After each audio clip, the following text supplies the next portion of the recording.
보시는 대로 사이버 안보의 개념이 뭔지 또 이어서 인더스트리 4.0 시대의 사이버 안보, 사이버 안보 환경의 변화, 북한 사이버 공격의 진화를 차례대로 살펴보고 제언을 하는 것으로 강의를 마치도록 하겠습니다.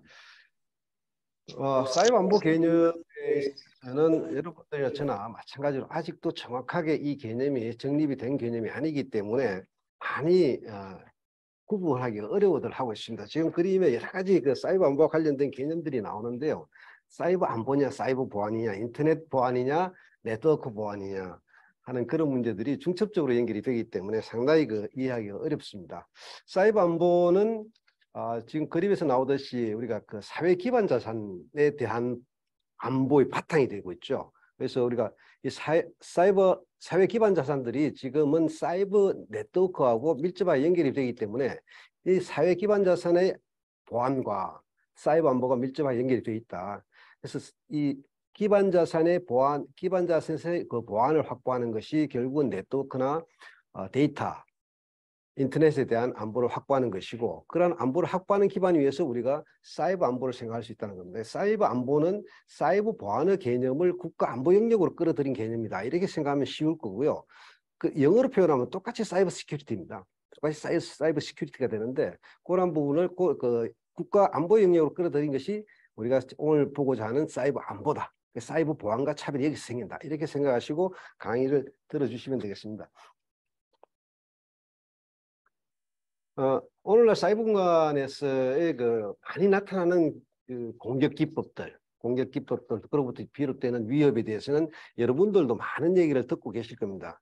첫째는 사이버 공간에서 벌어지고 있는 첩보 활동이죠. 사이버 에스피오나지라고 이렇게 얘기를 하고요. 그 다음에 사이버 공간에서 우리가 조작 뉴스라든지 허위 뉴스라든지 이런 것들로 비롯되는 사이버 심리전 이런 것이 있고요.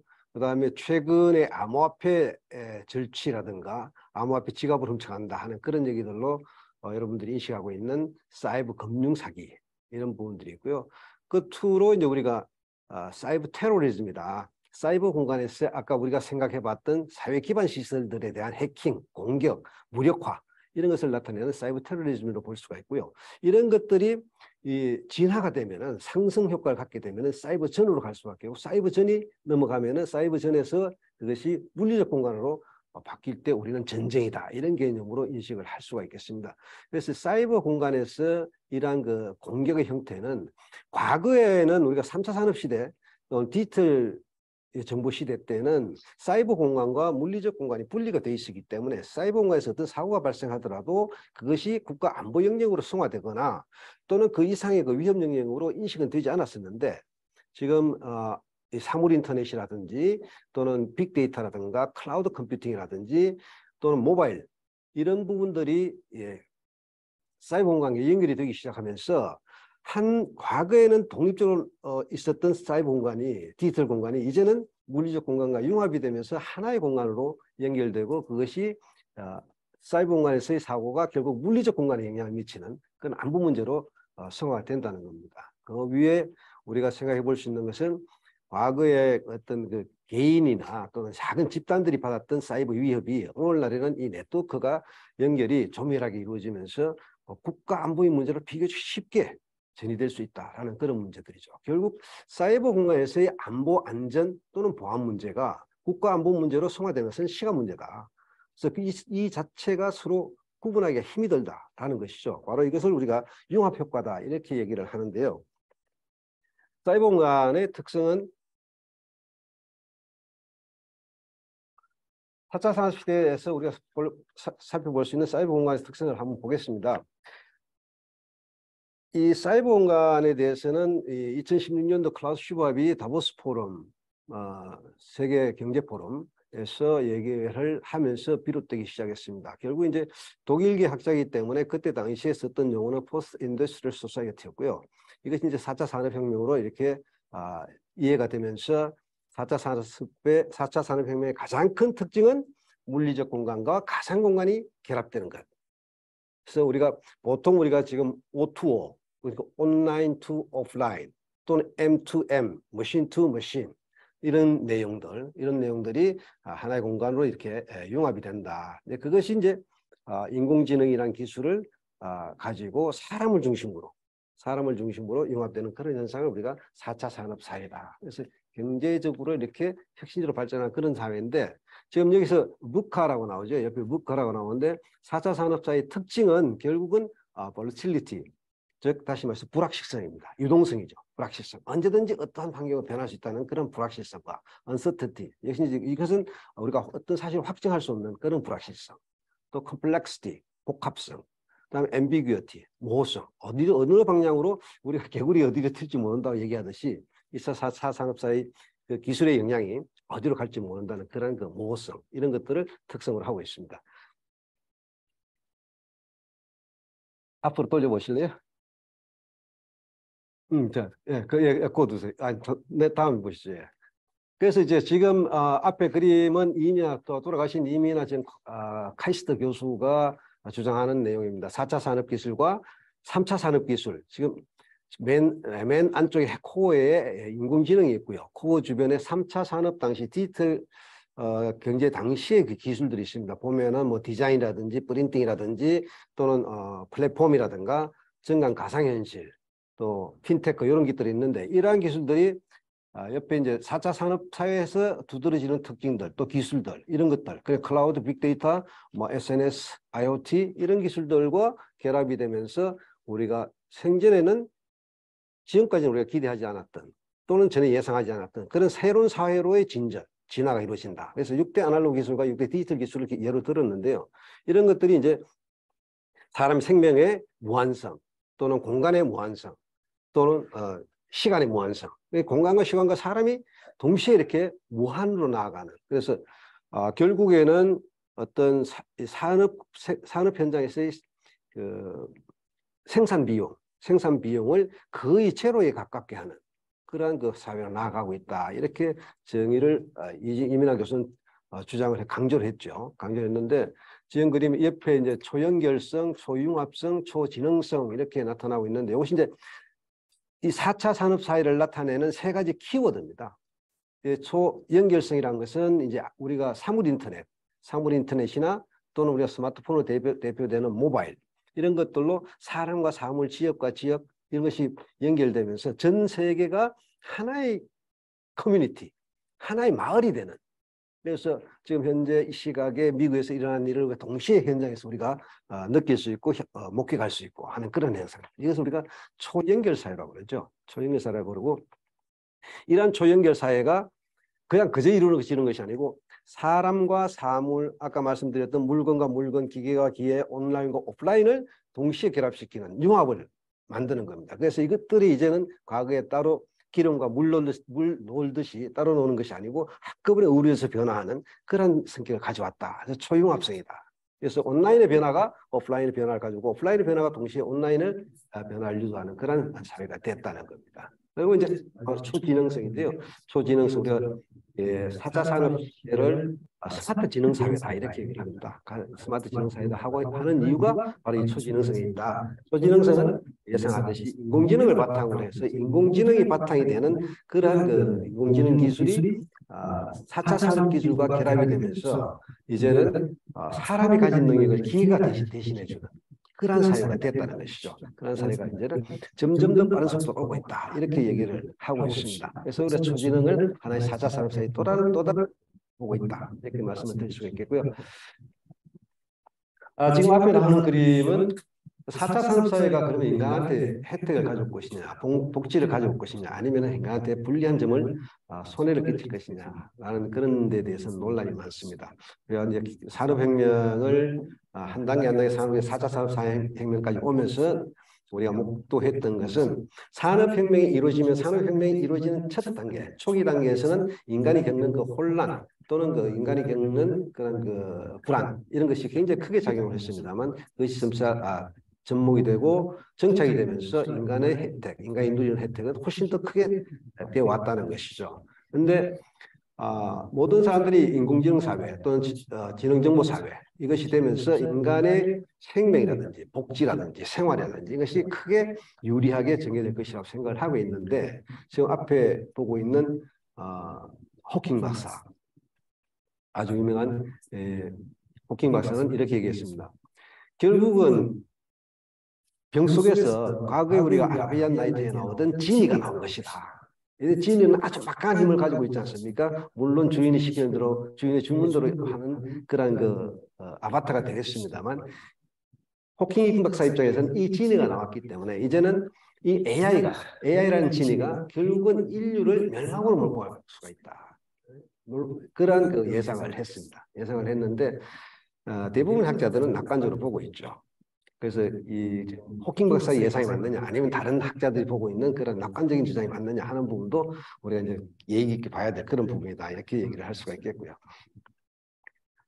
이러한 점에서 우리가 이제 테크니컬 싱귤러리티라는 그러한 개념이 나타나게 됩니다. 테크니컬 싱귤러리티는 여러분들 들어보셨는지 기술적 특이점, 우리나라 말로는 특별하게 번역할 만한 적당한 용어가 없기 때문에 기술적 특이점이다 이렇게 얘기를 합니다. 인간의 지능과 기계적 지능의 능력이 서로 교차하는 지점이다 이렇게 생각하시면은 테크니컬 싱귤러리티는 그렇게 생각하시면 될 듯하고요. 우리가 쉽게 생각해 볼 수 있는 게 이세돌이가 2016년도에 알파고하고 바둑을 5판을 넣어가지고 4판을 졌죠. 4판을 졌고 1판을 이겼는데 그 이후로는 알파고 제로가 나오고 뭐 이러면서 인공지능을 이기는 기사는 없어졌습니다. 인공지능은 도저히 당할 수가 없는 상태가 됐죠. 그 이후로는 이제 바둑 분야에서 또 체스 분야에서 이런 분야에서 인공지능 개발을 멈춰버렸습니다. 왜냐하면 더 이상 개발할 필요가 없기 때문에. 그런데 이제 이러한 인공지능은 법학 분야라든지 또는 뭐 의학 분야라든지 또는 우리 실생활과 관련되는 여러 가지 스마트 시티 이런 걸 많이 들어보시죠. 스마트 시티, 스마트 팩토리, 스마트 홈 뭐 이런 부분을 계속 이제 접목을 되고 있고 또 자율주행 자동차 이런 부분도 전부 인공지능이 이제 하고 있는 것이죠. 그래서 특정 분야에서 인공지능이 이 프로그램을 통한 인공지능, 사람의 신경 조직을 모방한 인공지능의 힘이 파워가 개인을 넘어서는 단계는 이미 지났다. 그래서 이제 기점을 2016년 알파고 사건으로 보고 있습니다. 그러면 사회 전반적으로 인공지능이 인류를 능가, 인간이 가지고 있는 역량을 능가하는 시기는 언제가 될 것이냐를 다투는 부분이 테크니컬 싱귤러리티라 이렇게 얘기를 하는데 그러면 이 모든 사회 모든 전반적인 부분에서 인간의 능력을 능가하는 시기는 언제라고 생각하십니까? 혹시 생각해 보신 적 있습니까? 여러분 지금 평양시내 연구 프로젝트 가지고 있는데 저희 연구 프로젝트를 인공지능이 수행해가지고 여러분 학자들 머리를 능가할 시기가 언제쯤이라고 생각하십니까? 저도 불가능이라고 봅니다. 열심히 이제 기계가 이제 불가능한 부분이 있죠. 감성이라든지 또는 감정이라든지 또 촉각이라든지 이런 인간 고유가 가지고 있는 이런 부분은 따라가기가 굉장히 힘이 들 겁니다. 힘이 드는데 전반적으로 어떤 특정한 주제를 주고 한다 그러면은 쉽게 아마 넘어설 수 있는 시간이 멀지 않았다. 그래서 이 미래학자들은 인공지능이 인간의 능력을 넘어서는 순간을 애당초 여기 가서 예상하기는 2045년 예상했습니다. 그러니까 지금부터 한 23년 남았네요. 2045년을 예상했는데 지난 6월 달에 그 예상을 2035년으로 당겼습니다. 그러니까 불과 13년 남았다 이거죠. 그래서 그런 걸 생각하면은 과연 여러분들이 하나 이렇게 세계가 우리가 보이지 않는 세계가 이렇게 급속하게 특검 절차가 아니고 아주 급하게 변하고 있는데 우리는 맨날 그 자리에 있는 게 아닌가. 그래서 제가 이 강의를 하면서도 항상 느끼는 게 뭐냐면은 강의를 할 때마다 바꿔야 돼요. 강의를 할 때마다 강의를 바꿔야 돼요. 계속 새로운 이론과 새로운 기술이 계속 발생하고 있기 때문에 그만큼 빨리 변하고 있는 사회에 살고 있다. 그래서 2035년 되면은 전 인류의 지능을 합한 것보다도 인공지능의 지능이 훨씬 더 높은 단계로 올라갈 것이다 라고 이제 학자들은 얘기를 하고 있고 그것을 우리가 싱귤러리티 포인트다, 테크니컬 싱귤러리티다 이렇게 얘기를 하고 있습니다. 그래서 이만큼 빠르게 변화하고 있고 이런 사이버 공간에서 인공지능 기술이 우리 실생활에 미치는 영향이 아주 크게 됐다는 것이죠. 결국 이 얘기는 결국 사이버 안보 분야에서도 넘겨주십시오. 사이버 안보 분야에서도 이러한 부분들이 영향을 미칠 수밖에 없고 그 부분에 대해서 우리가 사이버 안보 분야에서 그렇게 영향을 미쳤을 때 우리가 어떻게 대응해 나갈 것이냐 하는 것을 살펴보는 것이 오늘의 주제고 그런 부분에 대해서 정리를 해보도록 하겠습니다. 일단 뭐 지금 현재 사이버 안보 분야에서 이제 이런 4차 산업 사회가 오면서 지능 정보 사회가 오면서 변화되는 양상들 혹시 여러분들 ICBM이라고 들어보셨는지? ICBM이 뭘 하죠? ICBM? ICBM 우리 박 교수님하고 ICBM 전문가이실 것 같은데요. 대륙간 탄도 미사일. 네, 대륙간 탄도미사일 ICBM이라고 하는데 사이버 보안에서 ICBM은 다릅니다.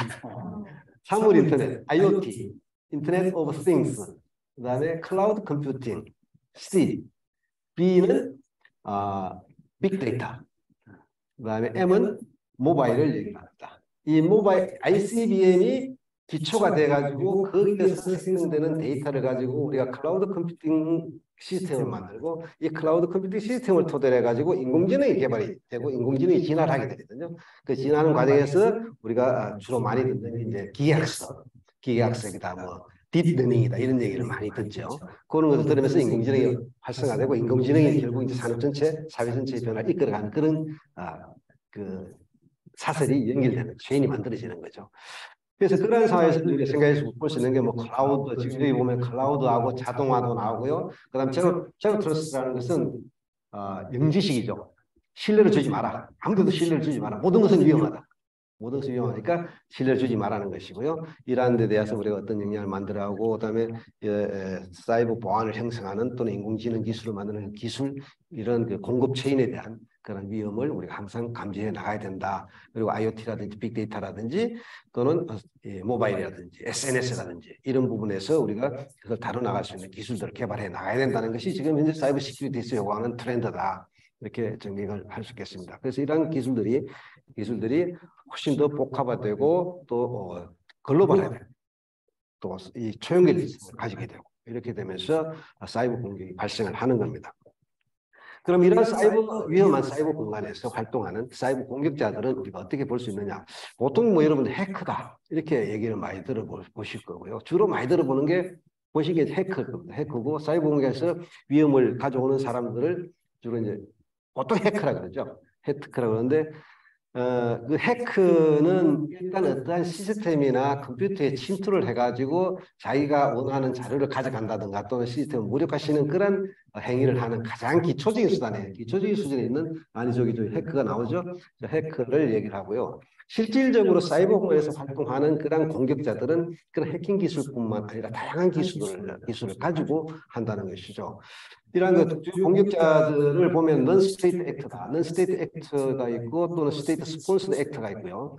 그다음에 non-state hacker가 있고 사이버 크리미널이 있고 해커가 있고 이런 것으로 이제 구분이 되는데 non-state hacker 또는 말 그대로 non-state hacker는 non-state actor는 이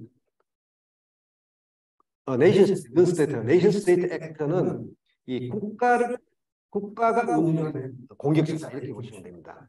다시 말해서 2016년도에 클린턴 당시 그 클린턴 여사하고 트럼프가 대통령 선거에서 붙었을 때 미국 민주당 선거대책본부가 해킹을 당했죠. 해킹을 당했는데 그때 해킹 당사자가 누구냐면 러시아의 군 방첩부대, 군 정보부대, GRU 멤버들이었습니다. GRU 멤버들인데 이와 같이 이제 국가가 운영하는 조직들, 즉 다시 말해서 우리가 지금 다음에 살펴볼 북한의 정찰총국이라든가 중국의 인민군이라든지 국가가 운영하는 조직들이 공격하는 형태를 우리가 non-state act의 attack이다 이렇게 얘기를 하죠. 그래서 이런 것들을 우리가 non-state, nation state act다 이렇게 얘기를 합니다. 그래서 국가적으로 조직적으로 활동하는 그러한 그 공격자들을 nation state act다 이렇게 얘기를 하고요. 여기서 보듯이 이제 펜시베어라든가 APT28은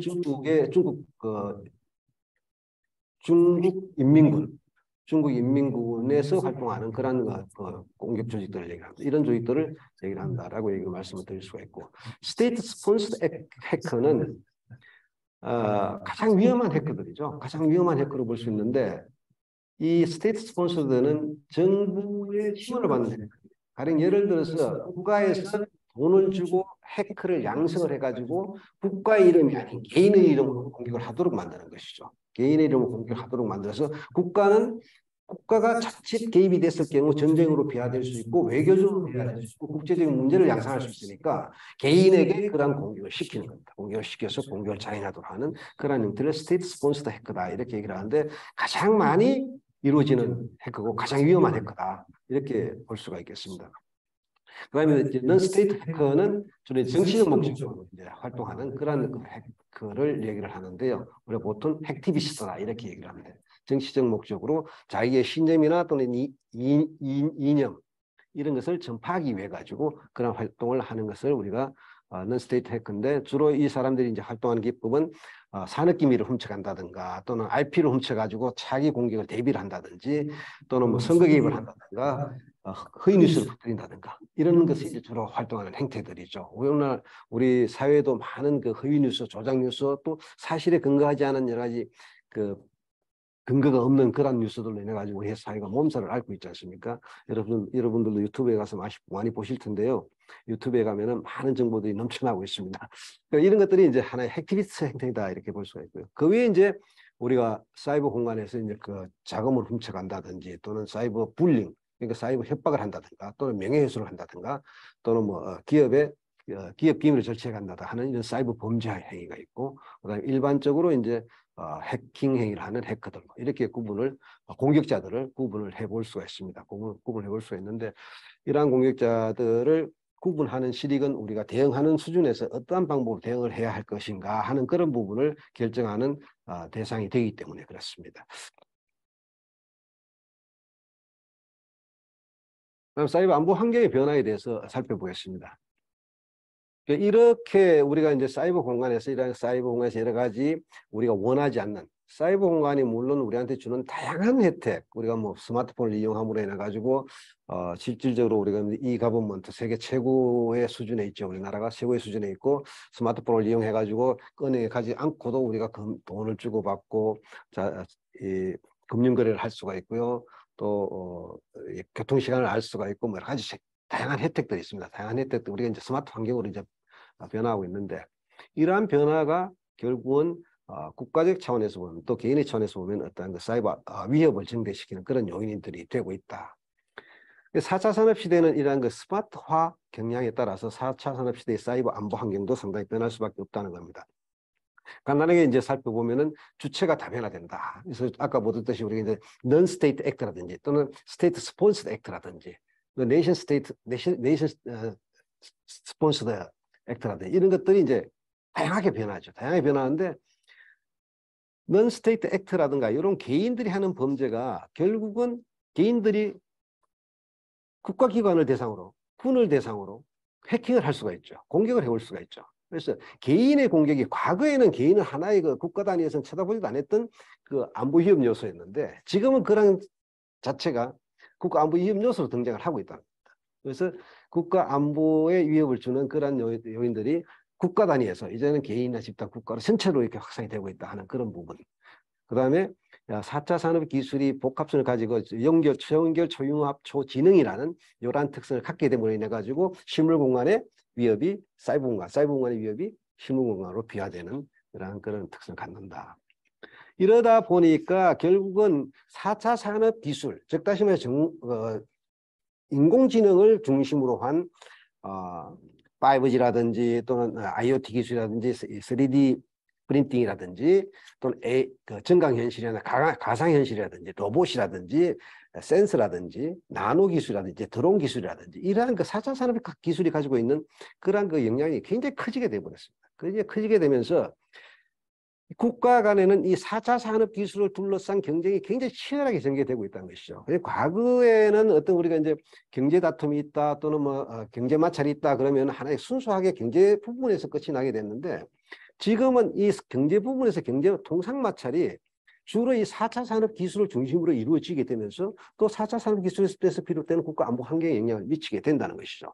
그래서 우리가 앞에서 살펴봤듯이 이러한 기술들을 둘러싼 다툼이 결국은 이 자칫 전쟁, 사이버 공간에서의 사이버 전이나 또는 실물 공간의 전쟁, 키네틱 워로 발전할 수 있는 그런 계기를 만들고 있다. 이렇게 되면서 강국 간에는 이러한 기술들을 둘러싼 경쟁이 치열해지고 있다. 그래서 지금 현재 사이버 공간에서도 물리적 공간에서의 전쟁 행위를 규율하는 제네바 협약과 마찬가지로 디지털 제네바 협약을 만들자 하는 그런 얘기가 지금 나오고 있고 논의가 심층적으로 이루어지고 있습니다.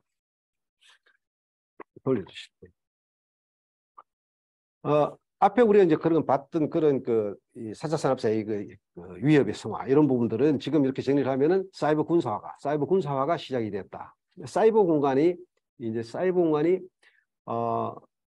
실물 전쟁의 승패를 가늠짓는 그러한 그 부분으로 되고 있다는 것이죠. 그러한 부분은 2016년대에 발생했던 우리말로는 조지아라고 얘기하는데 영어로는 그루지아라는 나라에 러시아가 사전에 그루지아 국가망을 장악을 해가지고 그루지아 군의 CNC 체계, 커맨드 앤 컨트롤 체계, 군의 명령 지휘 체계를 전부 다 무력화시킴으로 해서 단 3일 만에 그루지아를 항복시키는 그런 그 결과를 가져왔고요. 또 지금 우크라이나 사태 같은 경우에 사실 러시아가 우크라이나를 쳐들어갈 때는 10일 전쟁으로 쳐들어갔는데 지금 벌써 8개월, 9개월이 지금 9개월이 지나도 우크라이나를 지금 정복을 못하고 있는 게 이 사이버 공간에서의 역할이 굉장히 중요한 역할을 했다는 것이죠. 초기에 우크라이나는 거의 항복 직전까지 갔죠. 그래서 젤린스키 대통령이 나와서 국민들을 대상으로 해서 눈물을 흘리면서 연설을 하고 국제사회를 대상으로 해서 우리가 이렇게 침략을 당하고 우리는 멸망 직전에 있다 이렇게 호소를 하면서 국민들의 결집을 가져왔고요. 또 국제사회의 지원을 가져왔습니다. 그러면서 유수의 국제 인터넷, 국제 사이버 업체들, 국제 인터넷 보안 업체들, 즉 다시 말해서 구글이라든지 또는 마이크로소프트라든지 페이스북이라든지 이러한 국제 인터넷 서비스 회사들이 러시아에 대한 서비스를 끊어버렸습니다. 서비스를 끊어버리니까 러시아가 사이버공간에서 힘을 발휘할 수 없는 거예요. 그 인터넷 회사들이 그 힘을 어디다 줬냐? 우크라이나에 준 겁니다. 우크라이나에 주면서 이 사람들이 나서가지고 세계를 향해가지고 우리가 우크라이나를 도와야 된다. 우크라이나는 억울하다. 이런 인식을 확산시키면서 세계 사이버 전문가들의 결집을 가져왔습니다. 결집을 가져와서 그게 큰 대응하는데 크게 역할이 됐고 우크라이나의 전력 약화를 막는데 기여를 하게 되었던 겁니다. 이와 같이 이제 사이버 공간에서 이런 것들이 이제 사이버 군사화가 된다. 라는 것입니다. 그래서 이제 이 위협의 성화는 우리가 앞에서 봤듯이 단계별로 이런 기업들이 국가위협, 국제위협으로 이렇게 전이가 되고 있고 또 사이버 주권을 둘러싼 그런 문제가 되고 있다는 것이죠. 넘겨주시겠습니까? 이러한 부분은 우리가 미국과 중국을 대표로 하는 양진영에서 살펴볼 수 있습니다. 이 사이버 안보를 둘러싼 전략 경쟁이 얼마나 심각하냐 하는 부분을 살펴보면요. 미국과 중국은 양대 진영을 대표하고 있습니다. 양대 진영이라는 것은 미국을 중심으로 한 현재의 인터넷 주소 체계, 인터넷은 미국 국방부에서 개발을 해가지고 군사 목적으로 개발을 했다가 그것이 민간 부문으로 전이돼가지고 세계를 이렇게 묶고 세계를 하나로 연결하는 그러한 망이 되게 됐죠. 되게 되면서 원래 인터넷 지배 체계, 인터넷 주소 체계는 미국이 상무부에서 가지고 있었습니다. 미국 상무부에 가지고 있다 보니까 지금 현재 미국 상무부에 가지고 민간 조직으로 이양을 했습니다만 중국 입장에서 봤을 때는 사이버 공간을 미국이 다 지배를 하고 있는 겁니다. 인터넷 주소 체계를 보면 제1계층이 어떻게 됐냐면은 제1계층에 COM이라든지 COM이라든지 또는 교육 EDU라든지 또는 가부먼트를 뜻한 GOV라든지 이런 1계층 주소는 미국밖에 가질 수가 없어요.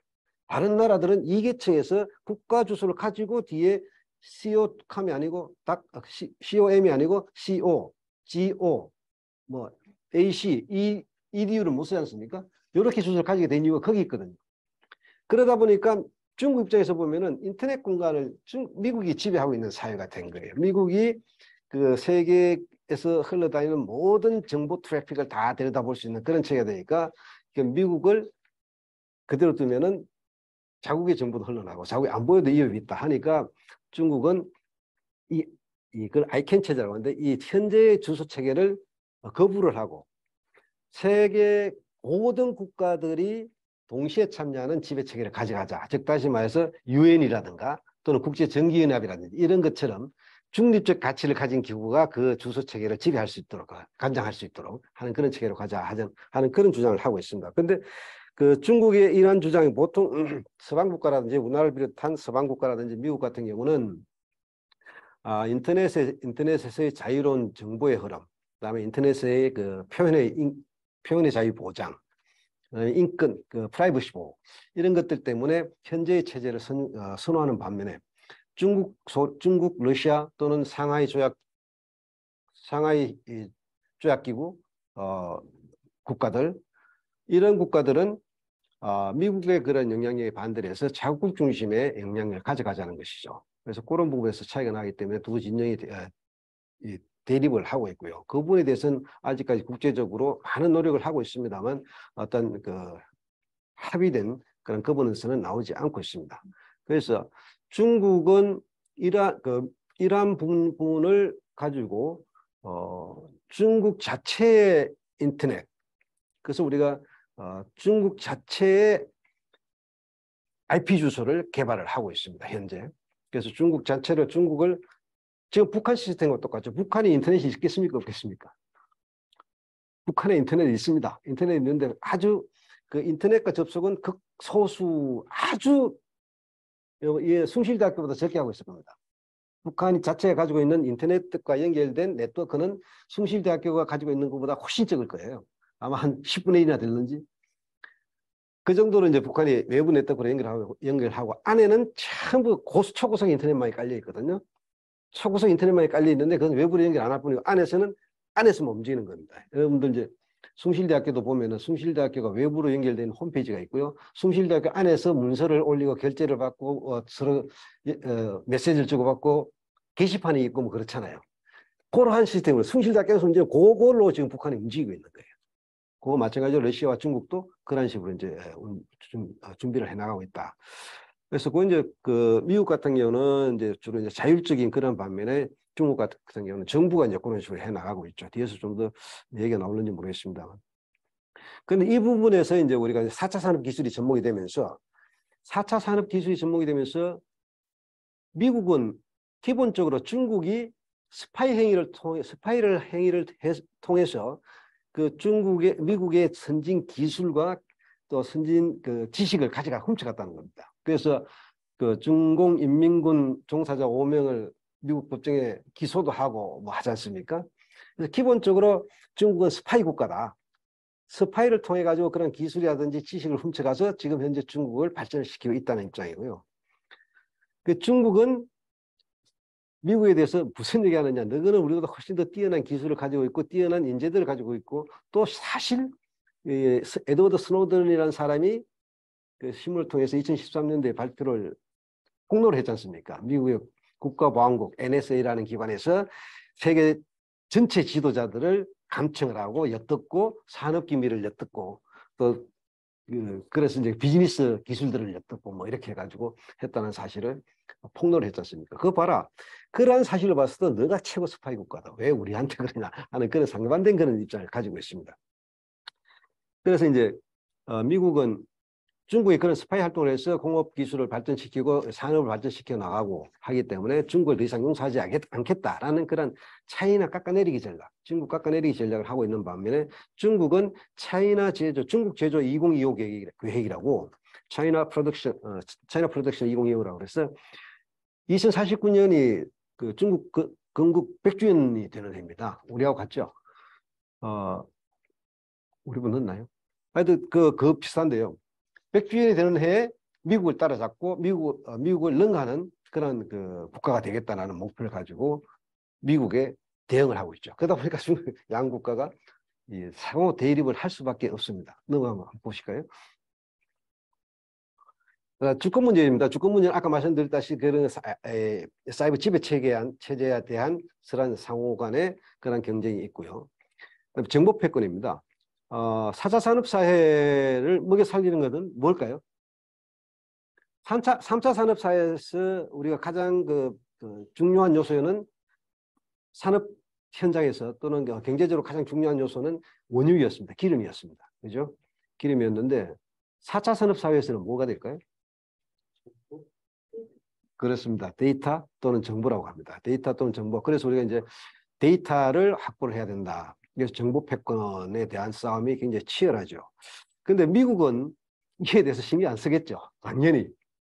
모든 트래픽이 다 흘러가니까 신경 안 씁니다. 실질적으로 미국은 글로벌 IT 기업 대부분을 가지고 있죠. 구글이라든가 마이크로소프트라든지 아마존이라든지 페이스북이라든지 트위치라든지 대부분 그 대형 글로벌 IT 기업을 다 가지고 있기 때문에 많은 정보를 그냥 앉아서 다 가져가고 있습니다. 뒤에 다시 한번 그 우리 현실에 대해서 얘기가 나올 테니까 그때 한번 보기라고요. 하여튼 이 정보 패권을 둘러싸고 이제 굉장히 굉장히 심한데 미국을 제외한 모든 국가들, 우리나라도 마찬가지입니다. 자국의 데이터를 밖으로 흘려보낼 때는 국가의 허가를 받도록 해놓고 있죠. 또는 개인의 허가를 받도록 해놓고 있습니다. 그만큼 데이터를 흘려보내지 않으려고, 외부로 유출시키지 않으려고 애를 씁니다. 왜 그렇겠습니까? 데이터는요, 데이터가 있어야지 현재 상황에서, 현재 경제 상황에서 어떠한 제품을 생산해야 되고, 어떠한 제품이 필요로 하고, 어떠한 지역에서 어떠한 제품을 소유하는지, 그리고 이 사람들이 가지고 있는 인식은 어떤 것인지, 이 사람들의 정책은 어떤 방향으로 나아가는지, 이것을 다 판단할 수 있거든요. 그것이 우리가 이제 빅데이터라고 그러고, 빅데이터를 그런 그 빅데이터를 가지고 인공지능을 이용해서 분석을 해서 시장을 만들고 시장에 서비스를 제공하지 않습니까? 실질적으로 예를 들어서 페이스북이나 구글이나 뭐 여러분들 잘 아시는 회사 트위터나, 구글은 지금 뭐 GM이라든지 또는 쉘이라든지 이런 과거의 최고의 기업들보다도 몇십 배의 그 기업 규모를 가지고 있지 않습니까? 그 어디서 어떻게 그 기업을 키웠겠습니까? 그 사람들이 무슨 바늘 하나 만들었습니까? 어디 신발 하나 만들었습니까?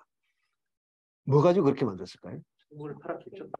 데이터입니다. 그렇습니다. 데이터입니다. 이 데이터, 그 사람들은 우리한테 많은 수많은 70여 개 이상의 그 앱을 무료로 주고 있습니다. 지도라든가 또는 뭐 이메일 서비스라든지 많죠. 뭐 클라우드라든지 70여 개를 공짜로 주면서 여러분들 돈 달라서 안 하잖아요. 근데도 돈을 만들어야 세계 최고의 기업이 됐지 않습니까? 최고의 수익을 남기고. 바로 그게 데이터 힘이거든. 그래서 이 데이터의 힘은 앞으로 누구도 무시 못하기 때문에 데이터를 확보하기 위해서 각국은 노력을 하고 있는데, 대표적으로 중국, 러시아 뿐만 아니고요. 뿐만 아니고 EU, 대한민국, 일본 다 마찬가지입니다. 자국에서 생성되는 데이터는 밖으로 보내지 않기 위해서 굉장히 많은 노력을 하죠. 밖으로 보내는 그 순간 시장을 뺏기고 경제적 기선을 제압당하기 때문에, 또 국가의 안보에 영향을 받기 때문에, 그래서 데이터를 안 내보려고 하는 겁니다. 유럽의 GDPR이라는 그 개인정보보호법이 있습니다. 일반 데이터 보호 규정이라고 얘기를 하는데요. 이 GDPR 규정이 2018년도에 만들어지면서 그것이 세계 경제에 미치는 영향이 굉장히 크다고 얘기를 했고, 우리나라 기업들도 거기에 대해서 굉장히 많은 교육을, 또 많은 그 국가에서 인도를 해주고 했습니다. 바로 그것이 정보 때문에 그렇습니다. 그 다음에 이제 기술 패권입니다. 여러분들 기억하실런가 모르는데, 미국이 캐나다에 여행 중이던 중국의 하웨이 부회장, 그러니까 회장 딸이죠. 그 부회장을 캐나다에서 체포한 사실을 기억하십니까?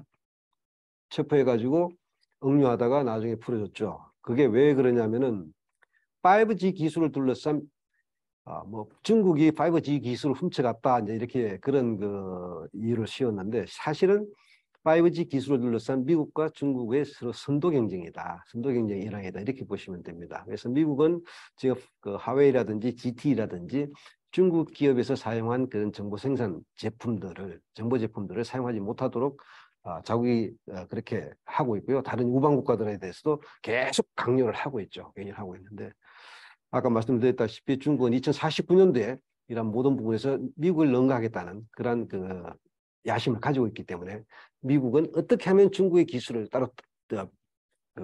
중국과 기술의 격차를 확보해 나갈 것인가 하는 그런 부분에 많은 신경을 쓰고 있습니다. 그래서 중국이 지금 미국이 지금 아메리칸 퍼스트인데, 이 아메리칸 퍼스트를 언제까지 유지할 것이냐 하는 부분도 하나의 재미있는 그런 그 과제가 되고 있습니다. 그래서 이런 부분들이 이제 중국과 미국 간에 나타나는 건데, 이 세계 전반적인 그 현상을 대표하는 것이다, 이렇게 보시면 되겠습니다. 한국은 지금 어떤 상황인지 한번 볼까요? 한국은 뭐 아시다시피 세계 최고 수준입니다. 전자정부 지수에서 세계 최고 수준을 가지고 있고요. 인터넷 속도는 세계 평균의 11배 속도를 가지고 있습니다. 인터넷 보급률이라든지 이런 부분도 굉장히 뛰어난 그런 상황이죠. 스마트폰은 1인 1대 보유 수준을 넘어선 지는 오래됐습니다. 그만큼 세계 최고 수준인데요. 실제 내용을 들어가서 보면은 아주 지금 마뜩찮은 그런 상황이 있다는 겁니다. 먼저 빼앗긴 공간입니다.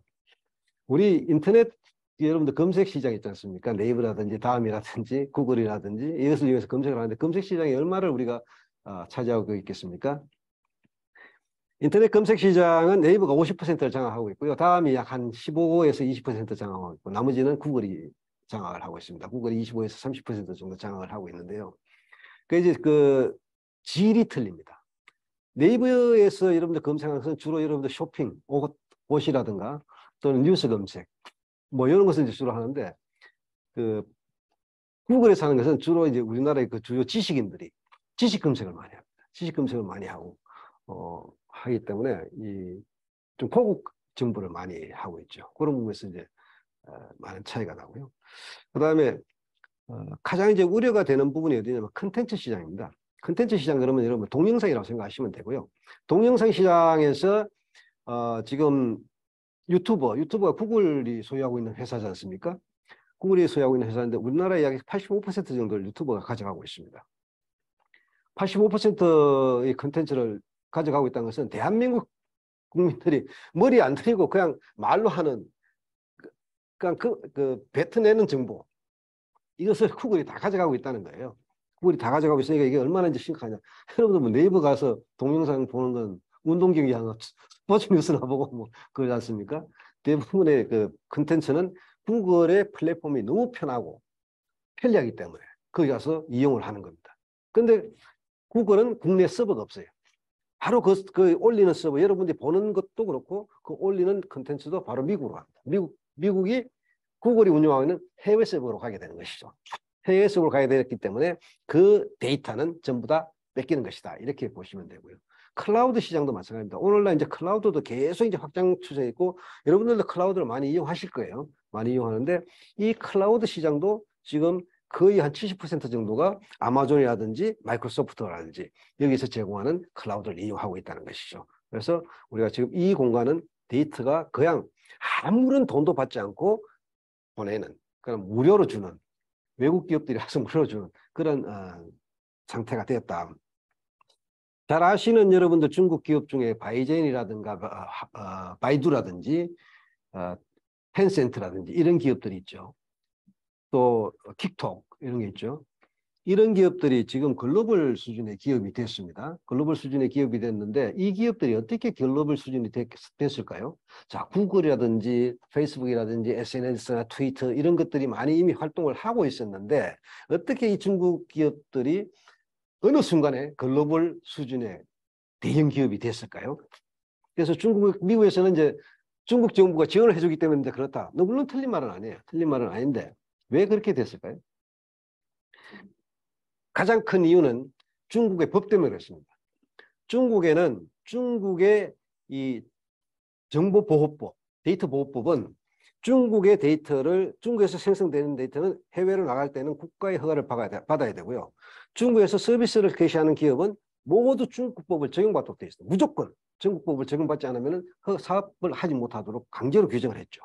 그래서 여러분 기억하시 2018년도 당시에 그 구글이라든지 야후라든지 이런 기업들, 미국의 기업들이 중국법에 저항을 해서 철수를 했습니다. 철수를 했다가 결국 1년 또는 1년 반 만에 굴복을 하고 내가 좋다. 너가 법 다 지키고 너가 하라는 데 다 하니까 서비스는 할 수 있도록 해달라고 해가지고 들어가서 서비스 개시한 거죠. 다시 했죠. 그 사이에 뭔 일이 있었냐. 구글이라든지 마이크로소프트라든지 페이스북이 다 철수한 그 사이에 중국 정부는 자국의 기업을 키웠다. 중국의 인터넷 인구는요, 세계 인터넷 인구의 약 5분의 2 정도 됩니다. 세계 인터넷 인구가 약 18억 9억 정도 되는데 중국 인터넷 인구가 9억 정도, 8억 정도, 이 정도가 돼요. 그러니까 중국 정부는 바깥의 데이터를 가지지 않고서도 무조건 그 인터넷 또는 사이버 세계를 발전시킬 수 있는 기반이 되어 있는 거예요. 그래서 중국이 배짱을 내미니까 그 글로벌 기업들도 철수했다가 다시 들어가서 고개 숙여 들어가서 지금은 공존히 유순하게 잘 하고 있죠. 근데 우리가 만약에 구글이나 이런 회사들 보고 우리나라 법 안 지키려면 나가 그러면은 구글 뭐라 그랬습니까? 나가지 뭐. 나가지 뭐 하고 나가고 맙니다. 나가고 나면 우리는 그 사이에 그런 기업들을 성장시킬 수 있는 기반도 안 돼 있고요. 가장 문제는 네티즌들이 나라가 뭐 국가가 뭐 이런 국가가 있어. 지도자가 뭐 이런 지도자 있어. 이게 독재 국가지 무슨 자유국가야. 바로 뭐 국민 여론이 용납을 하지 않을 것이다. 그래 그런 부분들 때문에 우리는 또 인구 자체가 약 3,800만밖에 안 되기 때문에 구글에서는 그냥 무시해도 좋은 시장입니다. 그런 시장이기 때문에 영향을 미치기 힘들다는 것이고. 그런데 지금 여러분들이 구글세라는 얘기 들어보셨을 거예요. 구글세라는데 구글이 여기서 유튜브라든지 또는 검색 시장을 통해 가지고 네이버보다도 훨씬 더 많은 수익을 올리고 있거든요. 그럼 우리나라에 내는 세금은 얼마 정도 내겠습니까? 얼마 정도? 네이버의 약 10분의 1 정도밖에 안 냅니다. 네이버 10분의 1 정도밖에 안 내고 전부 다 그냥 공짜로 다 가져갑니다. 네이버는 그래서 반발을 하죠. 뭐 국가가 우리나라 기업을 보호해줘야 되지. 미국 기업은 세금도 못 받으면서 왜 우리나라 기업한테 세금 철저히 받아가고 규제하고 가느냐. 그래서 이게 삐뚤어진 운동장, 기울어진 운동장론이 여기서 나오는 겁니다. 그래서 이 부분은 이제 상당히 심각하다라는 것이죠. 그래서 세금도 안 내고 망 사용료도 안 내고 우리가 또 우리 돈으로 설치해 놓은 이 네트워크, 우리 돈으로 설치했지 않습니까? 우리 세금 내서. 이거 사용료도 걔들 구글은 하나도 안 냅니다. 이런 부분도 있고요. 이러다 보니까 이제 우리나라가 이제 그런 그 불리한 점이 있고요. 그다음 해커들이 이제 마음대로 뛰노는 그런 해커들의 놀이터다. 또 스팸 공화국이다. 그만큼 우리나라 보안 수준이 또 약하다. 그런 장면이 있습니다. 한번 넘어가 볼까요? 그래서 굉장히 불리한 상황이죠. 근데 외부적 요인으로 보면은 실제로 이제 세계 최대 그 사이버 공격 역량을 가지고 있는 국가를 보안 전문 기관들에서는 가장 센 국가가 당연히 미국입니다. 당연히 미국을 당한 국가는 없습니다. 그래서 미국은 자국을 대상으로 해서 해오는 사이버 공격에 대해서는 미국 국민의 이 생명이나 미국의 국익을 저해하는 것이 발견됐을 때는 반드시 보복 응징을 하겠다. 보복 응징을 하고 그것이 안 될 때는 군사적으로 보복을 하겠다라고 공공연히 주장을 하고 있고 그것을 사이버 전략에다 담아내고 있습니다. 담아내고 있는데 그는 그만큼 자신이 있기 때문이죠. 2016년도에 그 미국 소니사 해킹을 당했을 때 미국이 그 이듬해 2월 달에 북한의 인터넷망을 전부 다 무력화시킨 그런 사례가 있죠. 그만큼 강력한 힘을 가지고 있기 때문에 미국은 세계 최고입니다. 미국 다음으로 강한 국가가 중국, 러시아, 북한, 이란 이렇게 합니다. 이란과 북한은 순위가 왔다 갔다 할 수가 있고요. 우리나라 같은 경우는 인터넷이 비교적 발달한 나라가 많지 않은데 우리나라 같은 경우는 11위 정도로 이렇게 평가를 받고 있습니다. 11위하고 5위하고는 상당한 차이가 있죠. 4위하고는. 그래서 우리나라가 보면은 중국, 러시아, 북한이라는 세계 사이버 강국 3대국이 주변에 있고요. 미국이 굉장히 가깝게 넥스트2 하고 있습니다. 이웃으로. 그다음에 일본에 있습니다. 우리나라 이런 그 사이버 강국으로 둘러싸이는 그런 그 사이버 지정학적 사이버 우범지대다 이렇게 얘기를 하고 있습니다. 지금 이제 geopolitical prime zone 이렇게 나오는데 지정학적 사이버 우범지대에 있다 이렇게 얘기들을 하고 있습니다. 그러다 보니까 우리나라는 사이버 정책을 중국도 무시 못하고 북한도 미국도 무시 못하고 중간에서 중간한 지금 그 자세를 가지고 있죠. 그래서 사람들은 안보는 미국, 경제는 중국 두 강대국의 사이에서 새우등 싸움에 아마 고래 싸움에 새우등 터진다는 그런 격이다 이렇게 얘기를 하고 있는데 그만큼 어려운 상황이 있고요. 그리고 실질적으로 북한이 그만큼 그런 강한 영향을 가지고 있으면서 북한이 하는 공격은 다른 나라들과 달리 우리나라 쪽으로 집중이 되고 있습니다. 집중이 되고 있는데 이 집중되는 게 굉장히 다방면에 걸쳐서 된다는 것이죠. 어느 한 곳이 아니고 사회 전반에 걸쳐서 국가 공공기관부터 시작해서 군, 경제 분야, 금융 분야 전반에 걸쳐서 이루어지고 있다는 겁니다. 그래서 이런 부분들이 굉장히 큰 그런 그 상황이 되고 있다. 그래서 이제 북한에서 비롯되는 게 가장 심각한 위협인데 말씀드린 대로 북한은 인터넷이 없어요. 인터넷이 없는데 어떻게 공격을 할까요? 북한의 인터넷은 인터넷이 연결돼야 공격이 가능한데 대남 공격이 가능한데 어떻게 할까요? 사이버 전사들 아까 우리가 봤던 네이션 스폰서드 해커 또는 네이션 스폰서드 어태커를 양성을 해가지고 그 자산들을 중국이나 아프리카나 남아메리카 비교적 사이버에 대한 규제가 약하고 법령이 잘 되지 않은 나라들로 파견을 시켜서 거기에서 공격을 하도록 만드는 겁니다.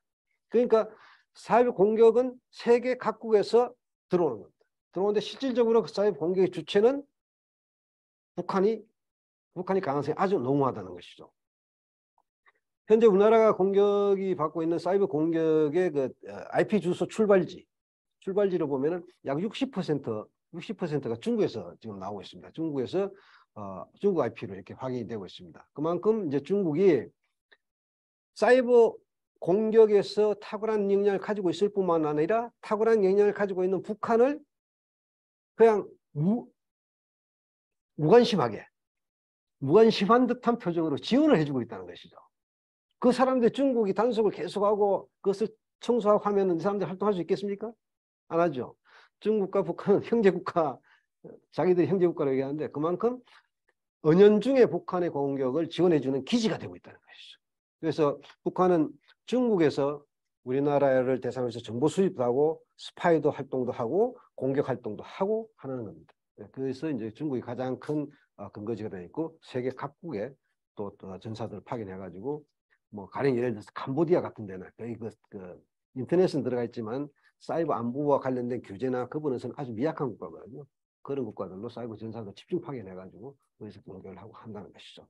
이런 부분들이 우리가 지금 겪고 있는 그런 상황이다. 이것은 뭐 우리나라 현재 우리나라의 국제 전기연합,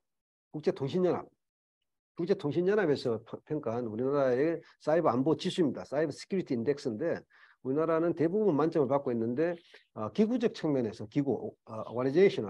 오거니제이셔널 측면에서 지금 좀 점수를 좀 못 받고 있죠. 못 받고 있는데 이것은 우리나라가 어떤 사이버 안보를 총괄적으로 통제할 수 있는 기구가 없습니다. 물론 국가정보원이 그 기능을 하고 있다고 하는데 다른 기관에서는 이게 이제 국가정보원이 하고 있는데 국가정보원이 하고 있는 근거가 대통령령이에요. 국가사이버안보관리규정이라고 대통령령에 의해서 하고 있기 때문에 그만큼 힘이 약한 겁니다. 다른 기관들이 말을 안 듣죠. 그런 부분에서 전체적으로 국가의 통합적인 그 사이버 안보 전략을 내오기가 힘이 든 그런 상황이다. 그래서 국제전기통신연합에서도 이런 부분을 평가를 하고 있다라는 것입니다. 이건 넘어가겠습니다. 북한의 사이버 공격을 보겠습니다. 북한의 사이버 공격은요. 북한의 사이버 공격은 2009년도에 삼산 디도스 사건을 시작으로 해서 계속 증대를 하고 있습니다. 이 그래프는 지금 사이버 공격 분야만 사이버 안보와 관련되는 그런 공격 분야를 지금 보여주고 있는데요. 2011년도에 3.25 사이버 공격, 다음 2013년도에 4.24 사이버 공격 이런 것들이 이제 우리나라의 동시에 우리나라의 은행, 방송 또는 기관들을 마비시키는 그런 상황이 됐죠.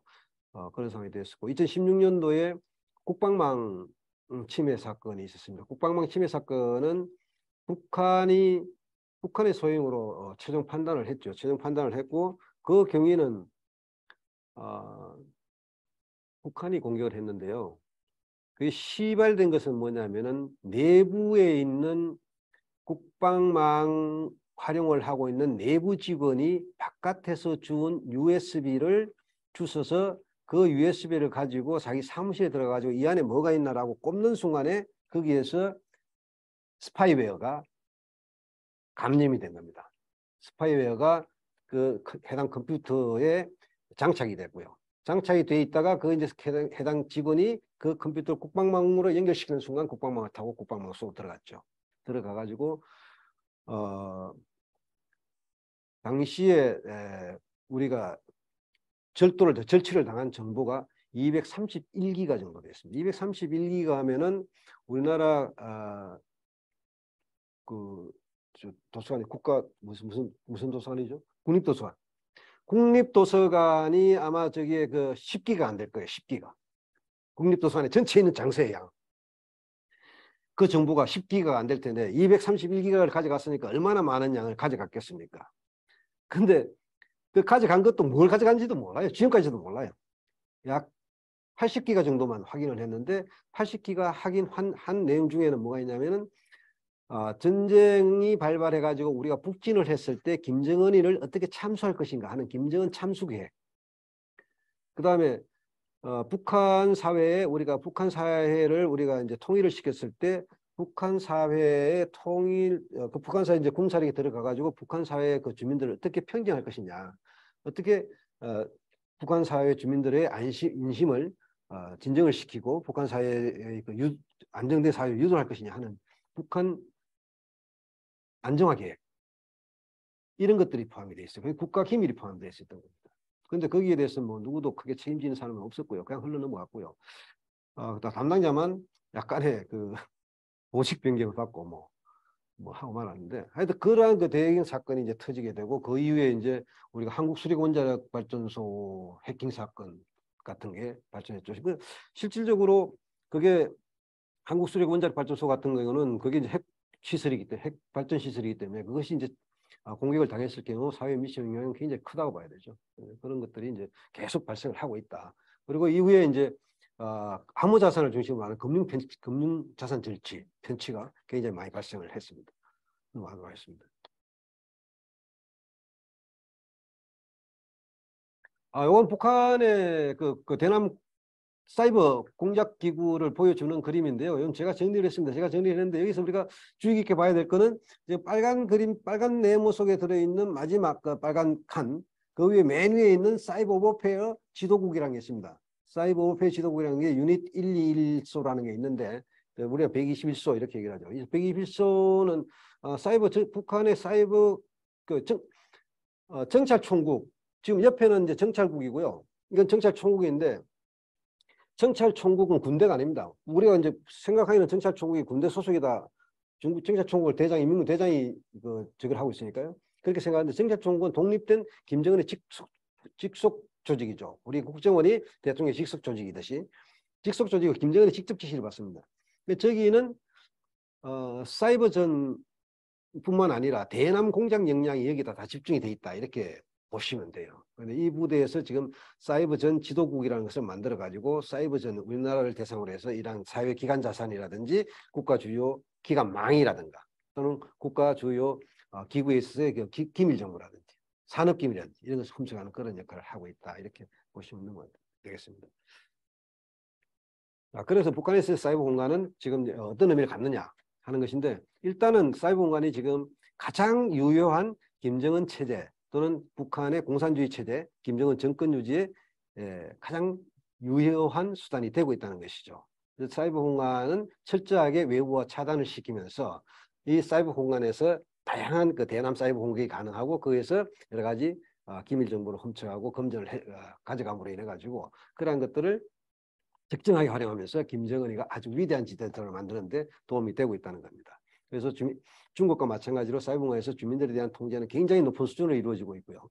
그리고 그 사이버공간을 통해 그러한 사이버공간, 인트라넷이죠. 인트라넷을 통해 가지고 김정은 우상화라든가 또는 북한 체제 우월성 이런 부분들을 선전하는 그런 수단으로 되고 있다. 그래서 유효한 체제 및 정권 유지 수단이 되고 있다는 것이고요.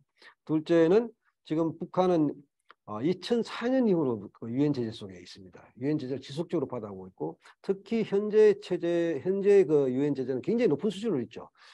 북한이 그 운영할 수 있는 그 공장이든 주민들이 쓸 수 있는 기름의 일정한 양이 있지 않습니까? 일정한 양이 있는데 그게 현재 그 60%밖에 도입을 국제사회가 60%밖에 도입을 못하도록 허가를 하고 있습니다. 나머지 40%는 도입을 못하고 있는 거예요. 40%가 왜 도입을 못하게 하고 있느냐? 너가 안타깝고 너가 어려우면은 국제사회의 질서, 국제사회의 이런 그 준수를 해라라는 것이죠. 그런데 북한은 응하지 않고 있죠. 그렇지만 잘 살아가고 있습니다. 지금 김정은이가 금년도에만 미사일 발사 횟수가 거의 100회를 넘었었다고 내가 얘기를 들었는데 이런 정도로 지금 많은 자금을 쓰고 있죠. 자금을 쓰고 있는데 이 돈이 어디서 나오겠느냐? 결국은 이제 이러한 그 사이버 공간에서 2017년도 이후에 북한이 가져간 그 돈이 21조 원 정도 된다고 합니다. 21조 원 정도 된다고 하니까 굉장히 많은 돈을 훔쳐갔죠. 이런 것들이 이제 재정 확보 수단에 이용이 되고 있다. 그 다음에 이제 대남 비대칭 전략이다. 비대칭 전략이라는 것은 이렇게 비대칭이 됐다는 것이죠. 한쪽은 전력을 가지고 있는데 한쪽은 전력이 없다는 겁니다. 우리가 이제 북한 핵 같은 경우는 비대칭 전력이 대표적인 사례죠. 대표적인 사례인데 북한 핵뿐만 아니고 우리가 이제 생화학 무기도 하나의 비대칭 전력이다 이렇게 보고 있습니다. 비밀리에 이제 북한이 개발하고 있는 건데, 근데 사이버가 이제 이 핵에 버금하는 그러한 그 비대칭 전력이다. 우리는 공격할 대상이 없으니까요. 북한을 공격하려고 해도 공격할 대상이 없잖아요. 북한 공작원들이 중국에 나와 있다 중국을 공격할 수 있습니까? 그럼 중국이 가만히 있겠어요? 공격할 대상이 없는 거예요. 그 쟤들은 우리가 세계 최고의 인터넷 상위를 가지고 있으니까 얼마나 공격하기가 좋습니까? 우리나라 인터넷이 엄청 조밀하게 연결되어 있고 많은 국민들이 처음 다 스마트폰을 쓰니까 공격이 굉장히 좋은 거예요. 이만한 비대칭 전력이 없다는 거예요. 그래서 비대칭 전력이 되고 있다는 것이고 뭐 말씀드린 대로 이런 기밀정보를 훔쳐가는 그런 공간이 되고 있다. 그리고 효율적으로 대남 사업 공간에서 일을 하고 있다. 여러분 이제 가끔 인터넷 사이트에 들어가면 뭐 게시판에 들어가가지고 뭐 게시판에 글도 읽고 막 하죠. 그 게시판이 북한이 대남 공격적 목적으로 이용하고 있다는 거 아십니까? 그 게시판에 가가지고 이거 제가 직접 겪은 사례인데요. 게시판에 글을 올리면서 우리가 이제 보통 비둘기라고 쓰지 않습니까? 비둘기. 비둘기라고 쓰는데 올릴 때 비둘기라고 올려요. 그러면은 이게 문장 속에다 비둘기를 표현을 하는데 비둘기 한 마리 이렇게 표현을 해야 하는데 비둘기 한 마리 이렇게 표현을 하는 겁니다. 그러면 이게 공작 지령을 받고 공작 보고를 하는 거예요. 그 생각해 보셨어요? 그게 약정 의무예요. 인터넷 공간에서. 비둘기로 쓰지 않고 비둘기로 쓰는 게 약정 의무입니다. 그러면은 그걸 치고 들어가면은 거기에 이제 그게 암호로 이제 채워져 있죠. 그래서 걔네 자기들이 가지고 있는 암호를 가지고 풀면은 공작 보고가 나오고 공작 지령문이 나옵니다. 이와 같이 우리가 보고 있는 평상적인 인터넷 공간, 여러분들 댓글 달고 하는 그런 공간이 대남 목적으로 이용이 되는 것이에요. 페이스북에서 댓글 달았습니까? 댓글 달는데 댓글 달면서 거기에서 댓글 달았을 때 큰아버지란 말을 넣으면은 그것은 큰아버지란 말은 쟤네들 입장에서는 내 상부선 이란 말이 될 수가 있는 거예요. 그래서 이 공간들이 대남 목적으로 그냥 서로 만나고 접촉할 필요가 없어요. 접촉하고 뭐 과거처럼 와가지고 서로 신호를 주고 막 할 필요가 없다는 것이죠. 바로 이런 것들이 이용이 되고 있고요. 또 사이버 공간에서 여러분들 해킹을 당하게 내가 해킹 당한 경우 사례가 있을 수가 있죠. 여러분들이 뭐 과거에 이제 급하니까 과거에 뭐 네이버라든지 이런 해킹을 많이 당했잖아요. 해킹을 당해가지고 해킹한 사람들이 해킹해가지고 간 정보를 해킹해가지고 갔는데 나는 네이버 회원인데 난 피해가 하나도 없어요. 그건 아니죠. 나한테는 피해를 안 입혔을 수가 있어요. 내가 네이버에 가지고 있었던 내 정보를 가져가가지고 거기에 내 패스워드도 있고 내 이름도 있고 내 생년일도 있고 주민등록번호 다 있죠. 가져가서 뭐 하겠어요? 그걸 가지고 다른 사이트에 가서 그 계정을 개설을 하는 거예요. 여러분들이 그걸 가지고 여러분들 금융 사이트, 금융 인증서라든지 이런 데 공격을 안 당했으면 다행인데 해커들은 실질적으로 이용을 할 때는 다른 사이트에서 개설을 해가지고 여러분들 이름 가지고 여러분들은 모르는 거죠. 여러분들이 뭐 조선일보의 사이트를 아이디를 안 가지고 있는데 조선일보가 가지고 여러분들이 댓글 달 이유가 뭐가 있겠습니까? 하지만 이 사람들은 여러분들 이름을 이용해서 여러분들 이름 이용해서 회원으로 가입해가지고 댓글을 다는 겁니다. 허위 뉴스를 유포하는 거예요. 페이스북에다가 그런 내용을 유포하는 겁니다. 이런 데 이용이 되고 있다는 것이죠. 이게 이제 굉장히 심각하다는 것이죠. 우리가 눈으로 보면서도 페이스북은 여러분들 다 볼 수 있는 공간이잖아요. 다 볼 수 있는 공간에서 우리가 당하고 있는 겁니다. 이게 된다는 것이죠. 이게 비대칭 공간에 우리도 공격할 게 있어야 되는데 우리 공격할 게 하나도 없는데 이런 활동이 이루어지고 있다는 겁니다. 이런 부분이 상당히 심각하다는 것이죠.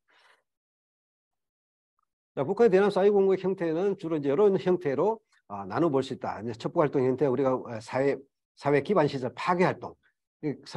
우리가 이제 뭐 서울 시내 그 정수장 보고 시설의 프로그램을 조작을 해가지고 그 프로그램을 조작해서 약물 타는 비율을 변경을 시킨다든가 또는 어디에 당연히 들어가야 될 수문을 잠근다든지 또는 그 자체를 공급되지 않도록 한다. 뭐 과거에 작년에 미국 동부 지역에 에너지 공급하는 업체가 해킹을 당해가지고 13개 주가 약 3일 동안 전부 다 겨울에 그냥 꽁꽁 상태에서 지내지 않습니까?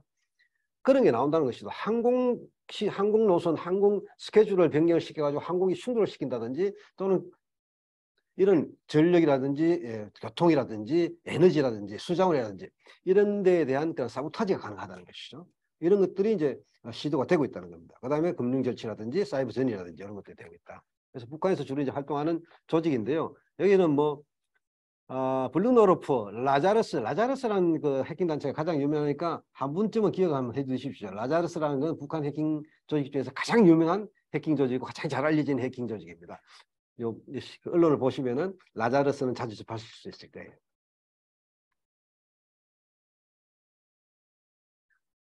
이것도 넘어가도록 하겠습니다. 그래서 우리가 앞에서 봤던 그런 형태들을 보면은 이러한 공간에서 이제 그 북한의 그 사이버 공격은 다양하게 나타날 수가 있습니다. 다양하게 나타날 수가 있는데, 이러한 사이버 공격으로 인해 가지고 앞으로 우리가 받게 되는 그런 그 위협들을 생각해 보면은 사이버 공간에서 벌어지는 북한의 공격과 우리가 방어를 해야 돼요. 이것이 지속적으로 계속 대립 상태에 있을 수밖에 없고, 항상 우리는 불리한 상태에 있을 수밖에 없다라는 것입니다. 항상 우리는 불리한 상태에 있을 수밖에 없고, 또 이러한 그 사이버 공간 또는 그 SNS 공간이라든지 이런 것을 통해 가지고 민심을 위반시키는 허위 뉴스를 유포하고 민심을 유발시키는, 민심 위반을 유발시키는, 또 한미 동맹을 균열시키는 그런 활동을 쉽게 전개할 수 있다는 것이고요. 그럼에도 불구하고 우리는 사이버 공간에서 이들 공격을 억제할 수 있는 어떤 억지를 갖고 사이버 억제 차원에서, 이게 사이버 디터런스 차원에서 우리가 활용할 수 있는 수단이 거의 없다는 것입니다. 우리가 핵이라면은, 핵은 상호 확정 파기라는 그런 그 확실한 그 억지 수단이 있죠. 러시아가 왜 우크라이나에 핵을 못 쏩니까? 저 상호 확정 파기라는 그런 확실한 억제 수단이 있는데 사이버 공간은 그게 없다는 겁니다. 공격자도 누군지 몰라요. IP 가지고 아이디 가지고 하기 때문에 그것이 북한인지 누군지, 그리고 사이버 공격은 안 보이는 공간에서 이루어지잖아요. 누군지 몰라요. 시간도 모르고 공간도 떨어져 있고 하니까.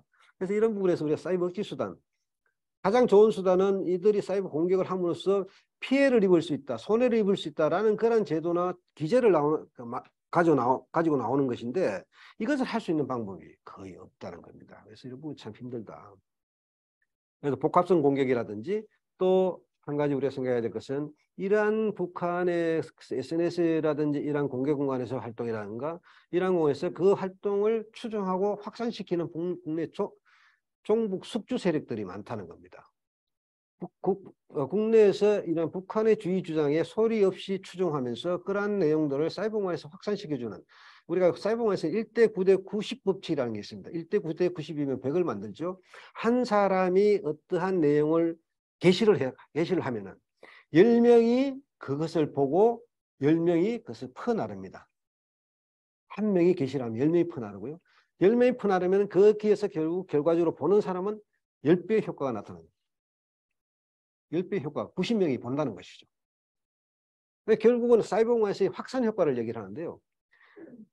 이 사람들, 그리고 우리가 사이버 공간에서 영향력이 있는 이런 그 인사들, 사이버 인플루언서라고 그러죠. 이 인플루언서들은 추종자들은 팔로워들을 많이 가지고 있잖아요. 많이 가지고 있기 때문에 자기네들이 그런 인플루언서로 기능을 하면서 이러한 그 악성 내용들을 퍼뜨렸을 때 그 효과는 굉장히 크다는 것이죠. 그래서 종북 세력들이 이렇게 활동을 하고 있고, 아까 말씀드렸듯이 밑에 지하에서는, 또 다크웹에서는 북한의 공작 활동이 전개가 되고 있다는 것, 심각한 문제가 될 수 있다는 것이죠. 예. 예, 저는 좀 시간이 많이 흘렀습니다. 결론을 내리겠습니다. 넘어가 주시죠. 예.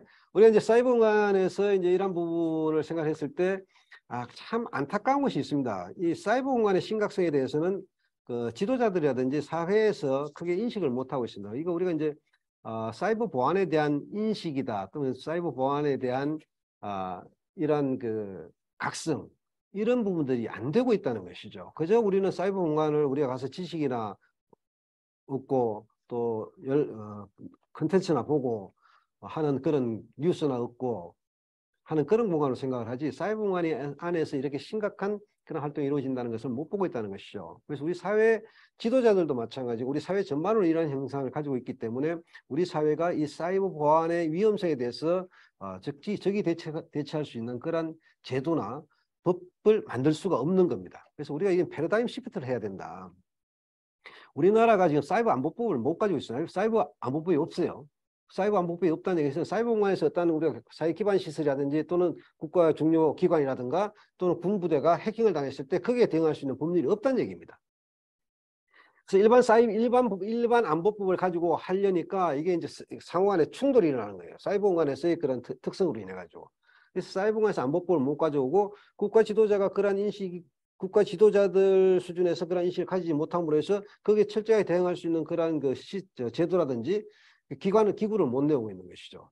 그래서 우리가 사이버 안보 전략을 마련하고 있긴 있습니다만, 사이버 안보 전략 마련해놓고 그냥 종이딱지예요. 우리는 사이버 안보 전략 마련했다. 라는 것이지, 그 사이버 안보 전략에 좋은 내용을 담아놓고 그것을 이행할 수 있는 제도나 기구를 못 내고 있다는 게 가장 큰 문제라는 것이죠. 그래서 이 부분에서 우리가 인식, 사이버 어워니스, 사이버 시큐리티 어워니스에 대한 그런 인식 제고가 꼭 있어야 되겠다라는 것을 말씀을 드릴 수가 있습니다. 그래서 이러한 부분에서 우리가 이제 법 제도적 좀 개선을 해 나가야 되고, 그런 인식을 전환을 해가지고, 또는 기술적 부분에서 중국 지금 인공지능 5G, 드론, 또 로봇, 센서, 증강현실, 3D 프린팅, 뭐 이러한 그 4차 산업 기술에서 중국의 기술 수준하고 우리 기술 수준을 비교했을 때 어느 나라가 나을까요? 왜 그렇죠? 여러 가지 실제적으로 드론전에 대한 어떤 그런 것들 뉴스 봤을 때도 실제 우리보다 훨씬 더 높게 드론은 중국이 세계 최고 기술을 가지고 있습니다. 5G도 세계 최고입니다. AI도 지금 거의 세계 최고 수준에 접근을 하고 있습니다.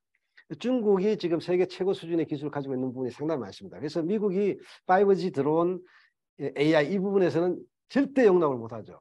중국에서 나오는 그 논문수, 특허 논문수가 미국을 배를 능가하고 있습니다. 그만큼 중국이 굉장히 신경을 쓰는 부분이고, 중국은 그것을 국가 차원에서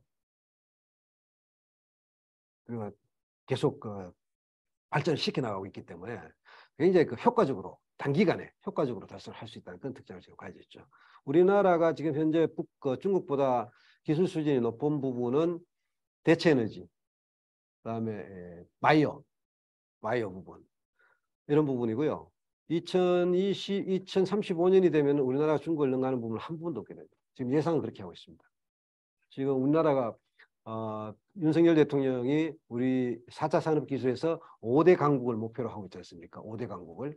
그만큼 우리가 지금 중국은 이미 2대 강국이 됐는데 우리나라 목표는 5대 강국입니다. 그만큼 우리가 굉장히 좀 초조한 그런 상황에 있다. 그래서 그런 부분에서 기술 개발이 굉장히 요구가 되고, 이 4차 산업사회의 그 초지능성이라든지 초융합성이라든지 초연결성으로 인해 가지고, 예전에는 우리나라가 다른 나라 경제 기술을 따라 배워서 모방을 하고 따라 배워가지고 따라갈 수가 있었습니다. 따라갈 수가 있었고, 좀 더 노력하면 그 간격을 좁혀가지고 어느 때는 같이 어깨를 나란히 할 수도 있는 부분이 있었죠. 반도체 같은 부분. 그 우리나라 원천 기술이 아니지 않습니까? 과거에는 그게 가능했어요. 근데 지금은 세계가 너무 연결되어 있고 너무 그 정보 교환이 신속하게 이루어지기 때문에 세계 저쪽 미국에서 일어나는 현상이 우리나라에 거의 동시에 일어나는 거예요. 그러니까 기술이 한 나라가 개발해버리면 다른 나라가 개발하는 기술은 소용이 없어요. 이제는 우리가 따라갈 시간이 없어요. 두 번째는 결국은 나고자나 마찬가지가 됩니다. 그래서 기술 부분에서 이 부분을 신경을 써줘야 된다라는 것입니다. 그 이제 국제협력 정대하고 그다음 우리가 전문가들 양성하고 하는 그런 부분들, 이런 부분들 통상 하는 얘기지 않습니까? 통상 이런 부분들 신경 써줘야 되고, 국제협력도 당연히 중요하죠. 국제협력 당연히 해나가야 되는데 또 하나 중요한 부분이 하나 남아 있습니다. 어느 부분일까요? 지금 4차 산업사회 초연결성, 4차 산업사회 초융합성, 초지능성, 이게 3대 특징이라고 그랬죠. 4차 산업사회에서 특징은요, 과거에는 기술 개발이라든지 정보 생산이 국가가 다 했습니다. 여기는 국가정보원이 모든 가치 있는 정보들 다 가져와서 국가정보원이 다 보유를 하고 대통령한테 보고하고 정보 독점을 했지 않습니까? 기술도 군에서 기술을 개발하면 군 기술이 거의 확산이 돼가 사회적으로 확산이 되어줬거든요. 유포가 되어줬거든요. 지금은 그렇지 않습니다. 인공지능 기술 민간에서 하고 있죠. 드론 기술 민간에서 하고 있죠. 4차 산업기술 전부 민간 부분이 주도하고 있습니다. 정보요? 국가가 가지고 있는 정보는요, 물론 국가정보원이 열심히 활동을 하고 있고 국가정보기관도 열심히 활동을 하고 있으니까 좋은 정보를 생산할 거예요. 생산하지만은 가장 따끈따끈하면서도 가장 활용성이 있고 가치가 있는 정보는 지금 인터넷에서 나오고 있습니다. SNS 공간, 모바일 공간. SNS 공간, 여러분들 누가 그 정보 내라고 아무도 강요 안 합니다. 아무도 강요 안 하고 여러분들한테 등 떠다 밀지도 않아요. 근데 여러분들 스스로 인스타그램이라든지 틱톡이라든지 페이스북, 트위터 가서 여러분들 스스로 정보 올리잖아요. 내가 만약 주시하는 목표가 있다면 그러한 공간에서 획득하는 정보가 굉장히 유용한 정보가 된다. 내가 만약 주시하는 기술이 있다면 그러한 공간에서 수집한 정보가 굉장히 유용한 정보. 그래서 4차 산업사회에서는 민간 부분의 중요성이 국가 부분 못지않게 중요해졌다는 겁니다. 네트워크 자체가 민간 부분이 90%를 가지고 있습니다. 국가가 공공기관이 가지고 있는 네트워크는 10%밖에 안 됩니다. 정보요? 정보 생산되는 건 90% 이상은 전부 민간 부분에 생산돼요. 여러분도 지금 다크웹이라는 어둠의 넷에서 범죄가 이루어지고 국가 정보 범죄자들이 거기서 다양한 범죄 활동을 전개하고 하잖아요. 거기 우리 기술 가지고 들어가서 그 조직들을 잡아내서 척결할 수는 없습니다. SNS 공간에서 그 사람들 잡아내야 돼요. 그래서 얘네들이 범죄자든 이런 그 은밀한 활동을 하는 사람들이 자기 동조자를 모집하고 또 자기 활동 자금을 끌어들이고 자기 정보를 공유하기 위해서 SNS 공간에다가 뿌리는 겁니다. 근데 뿌리는데 웬만한 관찰력을 가지고 잡기 힘들죠. 그 부분에 대한 그런 키워드 서칭이라든지 이런 부분을 통해 가지고 찾아 들어가면은 이 사람들을 따라 들어갈 수 있는 겁니다. 그래서 이런 부분들을 민간 부분의 활동이 굉장히 중요하다 하는 것입니다. 그래서 이런 부분들을 통해 가지고 우리가 결국은 이제 우리가 안전하게 살아갈 수 있는 그런 환경을 만들어 갈 수 있도록 우리가 제도를 만들어 나가야 되겠다 하는 내용으로 오늘 강의를 마치도록 하겠습니다. 너무 바쁘고 좀 어려운 내용이고요. 또 다양한 주제를 다루다 보니까 여러분들 잘 들으셨는지 모르겠습니다. 좀 시간이 많이 지났습니다. 마치겠습니다. 네, 윤봉환 교수님께서 사이버 안보 환경, 안보 환경뿐만 아니라 사실은 사이버라는 그런 말이 대표하는 그런 현상들이 개인뿐만 아니고 우리 국가 차원에서도 여러 특징들이 있고 또 중요하다는 그런 점에서 많은 걸 말씀하셨고, 또 사이버 안보 차원에서 또 북한의 어떤 그런 의도, 능력 이런 것까지 포괄적으로 잘 말씀을 해 주셨습니다. 자, 그러면 시간이 사실은 조금 이제 넘었는데 간단하게 이거는 꼭 임 교수님께 한번 질문을 하고 싶다 이런 사안이 있으면 지금 이 자리에는 이제 연구원의 교수님들하고 박사님 또 연구원분들이 나와 계시는데 여기 이 자리에서 이제 우선 혹시 질문 있으시면 하시고, 혹 줌으로 질문하실 분 있으면 그다음에 이제 줌에서 질문을 받고 그렇게 하시면, 혹시 이 자리에서 먼저 질문하실 게 있으면 하시기 바랍니다. 예, 전수미 교수님. 네. 네, 귀한 강의 해주셔서 감사합니다. 마이크 들어야 돼요? 인터뷰, 숭실평화통일연구원의 전수미 교수님과 이렇게 반갑습니다. 뵙게 돼서 영광입니다. 사실 이런 사이버 안보 환경에 대해서 저희가 좀 일반적으로 북한 연구자들이 듣기 힘든 주제인데, 오늘 박선일 교수님께서 귀한 시간을 마련해 주신 게 아닌가 먼저 감사의 말씀드립니다. 저는 사실 이게 직접적인 피해자인데요. 이게 시작이 대한민국 헌정회 국회의원들 임기 끝나고서 모이는 그 헌정회 이름 사칭을 해서 저한테 앞으로 한국과 북한의 관계, 그다음에 한국과 미국의 한미동맹을 좀 분석하는 글을 써달라. 이게 헌정회의 그 잡지로 내겠다. 그래서 헌정회로 하면 되게 영예스러운 거라 국회의원들이 보시는 거니까 저는 기쁘게 썼는데, 그게 이제 사이버 테러의 시작이었죠. 예, 그리고 그다음부터 저한테 계속적으로 오는 메일들, 최근에 온 메일은 통일연구원의 이제 북한사회연구팀이라고 하면서, 근데 북한사회연구팀인데 저한테 물어봤던 사안은 앞으로 한국과 미사일의 군사 동맹이 어떻게 될 것인지 분석해달라. 북한 사회를 연구하는 팀인데 왜 한미 군사 동맹에 대해서 그걸 분석을 해달라고 할까? 그러니까 그런 식으로 저는 메일을 지금 최소 10번 이상은 좀 받았던 것 같습니다. 북한으로부터. 향후에 이제 그거 한 번은 헌정회 사건 때 제가 답 메일을 거의 10장에 걸친 레포트를 작성해서 보냈더니 그 메일 자체가 나중에는 없는 메일 주소로 나오고, 그래서 이제 그게 사이버 해커였다는 걸 나중에 알게 된 거고, 그들로부터 굉장히 충격이 컸는데, 그런 식으로 주로 북한에서 궁금해하는 건 연구자들에게 그렇게 이메일을, 다른 교수님께 물어보면 통일연구원 연구자들도 엄청 메일을 많이 받고요. 그런 뭐 국가안보전략연구원도 말할 거 없고, 관계 연구자 학교에 특히 계시는 분들이 그런 메일을 많이 받고 북한이 뭔가 정보를 취득하려고 하는 것 같아요. 교수님, 그리고 최근에 제가 최근 연도로 올수록 그 빈도가 굉장히 높아지고 있어서 이렇게 북한이 연구자들한테도 메일을 보내서 정보 수집을 하는 어떠한 그 목적이 무엇인지, 그러면 우리가 연구자들 입장에서는 이러한 그 사이버 안보 테러에 대해서, 저희한테 테러이죠. 그걸 어떻게 좀 대처해야 되는지 좀 고견을 여쭙고 싶습니다. 지금 이 부분은 국정원에서 수사가 안 나왔습니까? 제가 연대 통일연구원에 있을 때요. 예. 그때 아예 연구원 메일이 해킹이 돼서 전체가 그 연구원 이메일로 전체 연구원 메일 리스트에 있는 분들한테 연구원 이름으로 나가고 거기에 악성 코드가 숨겨져 있어서 굉장히 많은 문제가 있었던 사건도 있었습니다. 예. 이런 이제 공격 형태를 우리가 아까 우리가 봤던 APT, Advanced Persistent Threat 해가지고 지능형 지속 공격 우리말로는 그렇게 얘기를 하고요. 또 거기에 이제 가미되는 게 뭐냐면은 스피어 피싱입니다. 스피어라는 것은 창이잖아요. 이제 고래를 이제 잡는 작살창을 얘기하는데 이 스피어 피싱이라서 피싱은 개인정보를 훔쳐가는 게 피싱이거든요. 그래서 피싱을 통해 요새 피싱을 당했다, 피싱 공격을 당했다, 피싱 범죄를 당했다 그러잖아요.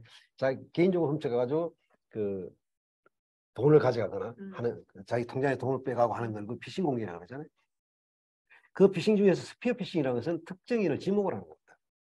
특정인을 지목을 하는데 자, APT 공격은 상대방이 내 메일을 열어볼 때까지 다양한 방법으로 공격 형태를 변화시키면서 공격을 하는 것을 APT라고 그러고요. 스피어 피싱은 특정인을 겨냥하는데 특정인을 어떻게 겨냥하느냐. 여기서 우리가 나오는 게 사회공학적 기법을 이용한다 그랬거든요. 사회공학적 기법을 이용한다 그러는데 우리 이제 전수미 박사님 같은 경우는 이제 어느 정도 논문이 많이 발표됐지 않습니까? 그리고 여기 계신 박사님들도 뭐 논문 발표하면 내가 어느 학교를 나왔다 이렇게 개인 양력도 발표를 하고 논문과 동시에 발표를 하지 않습니까? 그래서 이 스피어 피싱 공격의 대상이 되기가 굉장히 쉽습니다. 왜냐하면 일단 이 사람들 개인의 배경을 알고 개인의 배경을 가지고 상대방이 거부할 수 없는 메일을 보내거든요. 그러니까 상대방은 이거는 내하고 직접 관계되는 상황이니까 믿을만 하니까 열어보는 거예요. 이 열어보면은 이제 당하게 되는 거죠. 예. 이제 그러니까 요거는 이제 사회공학적 기법이다. 이 사람 출신 학교가 어디고 또 친구 교육 관계는 어떻고 우리가 SNS 공학에서는 그런 게 많이 보이죠. 그다음에 뭐 학력 관계는 어떻고 주로 발표한 내용은 어떤 내용을 발표했고 어울리는 사람은 어디고 주로 가는 장소는 어디고 이런 것들이 전부 다 파악을 해서 그걸 엮어서 하는 방법은 이제 사회공학적 기법인데 해킹 기법 중에서 가장 많이 이용되는 기법이고 가장 효과적인 기법입니다. 해커들이 꼭 프로그램을 이용해가지고 해킹을 하는 게 아니에요. 가장 많이 이용되는 기법이에요. 그러니까 뭐 이 기법을 이제 이용한 건데 여기서 이제 우리가 북한 해커가 이러한 우리 전 박사님 메일을 해킹한 가장 큰 이유는 전 박사님이 발표하는 내용을 이미 전 박사님은 성향이 어떻고 어떤 내용을 발표하고 하는 내용은 대부분 알고 있고요. 근데 그게 목적이 아니에요. 전수미 박사가 어떤 사이트를 해킹을 할 때, 어떤 사이트를 접속을 할 때, 그 접속 사이트가 이제 대상이 되는 겁니다. 그러니까 또는 그 접속하는 대상 인물. 자, 전수미 박사가 어떤 장관님하고 뭐 면담이 있다. 그래서 메일을 보낼 때 이게 날라가 버리는 거예요. 주요 인사라든지 주요 대상 업체라든가 또는 기관이라든가 이런 쪽으로 연결이 되는 거예요. 그래서 이게 목적이에요. 결국은 이런 부분들을 우리가 이제 조심을 해줘야 된다는 거죠. 굉장히 그래서 가급적이면은 메일로 첨부되는 것은 내가 믿을 수가 없으면 보낸 사람을 내가 믿을 수 없다면 안 열어보는 게 좋습니다. 안 열어보면 그래도 걔가 안 열어보면 그 사람 답답하면 다시 보내거든요. 아니면 유선으로 연락을 하든지 그래야 되지. 그 괜히 이 사람 내가 초등학교 동창생 이름 같은데 하고 열어봤다가는 당하는 거죠. 그런 부분도 조심해야 돼. 그렇게 판단이 된다. 근데 요거는 아마 이렇게 계속 온다 그러면은 이거는 최근도 통일연구원 사칭으로 왔어요. 지금 가장 많이 이용되는 게 통일연구원, 국방부, 이 안보부서, 맞아요. 안보부서를 사칭하는 거하고 그다음에 탈북자라고 하는 게 북한 이탈 주민을 사칭하거나 북한 이탈 주민을 대상으로 하는 게 가장 많이 나옵니다. 네. 감사합니다. 제가 조금 말씀을 이제 그에 덧붙이면 저도 개인적으로 한 1, 년 전에 학교 측으로부터 갑자기 연락을 받았어요. 국가사이버안전센터에서 박상렬 교수가 해킹당했다 메일이.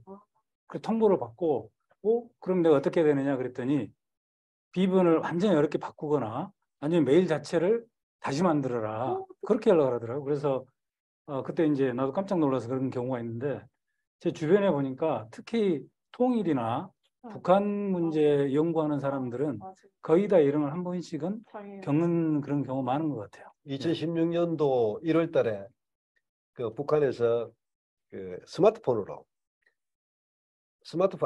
아니고 스마트폰도 포함이 되고 그 육군 사관학교 동창회 명의로 육군 사관학교 동기 모임, 동창회 모임 메일이 보내졌어요. 그래서 사실 그게 이제 해킹 메일이었죠. 그래가지고 그때 당시에 국방부 장관, 육군 사관학교 출신 장차관들, 그 100여 명한테 보내졌는데 약 60명이 걸려를 봐가지고 당했지 않습니까? 바로 우리 주위에 이런 사이버 관련해서 위험 요소들이 또 있는 것 같습니다. 혹시 뭐 여기 계신 분들 중에 질문 꼭 한번 이건 하고 싶다. 오늘 발표 이준석 내용 박사님. 네. 너무 잘 들었습니다. 특히 실질적으로 평양에서 이탈하신 이제 고위층이나 혹은 저위층 자녀분들과 심층 인터뷰를 하다 보면 공부를 잘하는 이제 학교 출신들의 경우에 자기의 미래는 아마 이대로 갔으면 해커가 됐을 것이다라고 하는 거를 많이 들었거든요. 한 명이 아니라 정말 이 수학적으로나 공부를 잘하는 사람은 국가에서 해커로 이렇게 양성시킨다 이런 얘기를 많이 들어서 한국에서는 이제 그런 게 생소하기 때문에 그렇게 해커가 맞나라고 이렇게 생각을 했는데 오늘 말씀을 들으면서 정말 그렇겠구나라는 거를 알게 돼서 참 좋은 시간이었고 궁금한 거는 이제 지금은 이제 국가 대 국가의 어떤 안보 공격 이런 차원에서 말씀을 하셨는데 이제 사이버 세계, 그러니까 네트워크 사회 도래에 대해서 이제 많은 사회학자들이 이제 카스텔이나 이런 사람들이 얘기하기로는 이 지금 세대 사이버 세대에는 분열이 많이 일어날 것이다. 국가 차원이 아닌 이제 공동체나 종교나 민족성에 따라서 이렇게 분열이 많이 일어나는 사회가 될 것이다라고 예측하는 경우가 있는데 북한의 경우에서도 한국을 공격할 때 이런 차원에서 그러니까 어떤 공동체를 만들어서 사회를 분열시키는 그런 전략을 피지 않을까 이런 생각을 이게 들으면서 했는데 그런 부분에 잠깐 언급을 하시긴 했지만 그거 어떻게 생각하시는지 궁금해서. 사회 와해 공작 그렇게 네. 생각할 수 있겠죠. 그래서 물론 이게 우리가 이제 오늘 최근에 이제 가장 그 일반 국민 입장에서 시민 입장에서 가장 우려하는 게 뭐냐면 피싱 공격. 저도 하루에도 몇 개씩 피싱 메일을 받습니다. 피싱 메일이나 또는 메시지를 받는데 이 생각보다도 피싱 공격을 당해가지고 금전적 손해를 본 사람들이 굉장히 많습니다. 굉장히 많습니다. 피싱 공격하고 그 다음에 이제 이 사회 차원에서는 가장 우려가 되는 게 허위 뉴스예요. 페이크 뉴스. 페이크 뉴스인데 우리나라 같은 경우는 이 페이크 뉴스를 걸러낼 수 있는 체크 시스템이 잘 발달이 안 돼 있죠. 발달이 안 돼 있고 특히 이제 우리나라는 좌우 분열이 굉장히 다른 나라에 비해서는 상당히 심각한 상태고 좌우 분열이 돼 있는 상태에서 그 여론을 주도하는 게 극좌와 극우예요. 그러니까 그 평균적인 여론 우리가 이 중론을 제대로 판단할 수가 없습니다. 그런데 이 북한은 이러한 공간을 통해 가지고 허위 뉴스라든지 조작 뉴스라든지 또는 가짜 뉴스라든지 이런 걸 통해 가지고 사회 분열을 유도할 가능성이 아주 크죠. 아주 그거는 뭐 그냥 평시에 계속 하고 있다. 그리고 거기에 가담돼 가지고 국내 네티즌들도 거기에 가담돼 가지고 활동할 가능성이 아주 크다는 것이죠. 근데 그런 부분들을 우리가 사회적으로 끌어낼 수 있는 시스템을 만들어줘야 되는데 그런 부분들이 개발되지 않고 있다는 것도 하나의 문제가 되고 있고 우려가 되는 부분입니다. 정확하게 보셨어요. 네, 황명숙 박사님.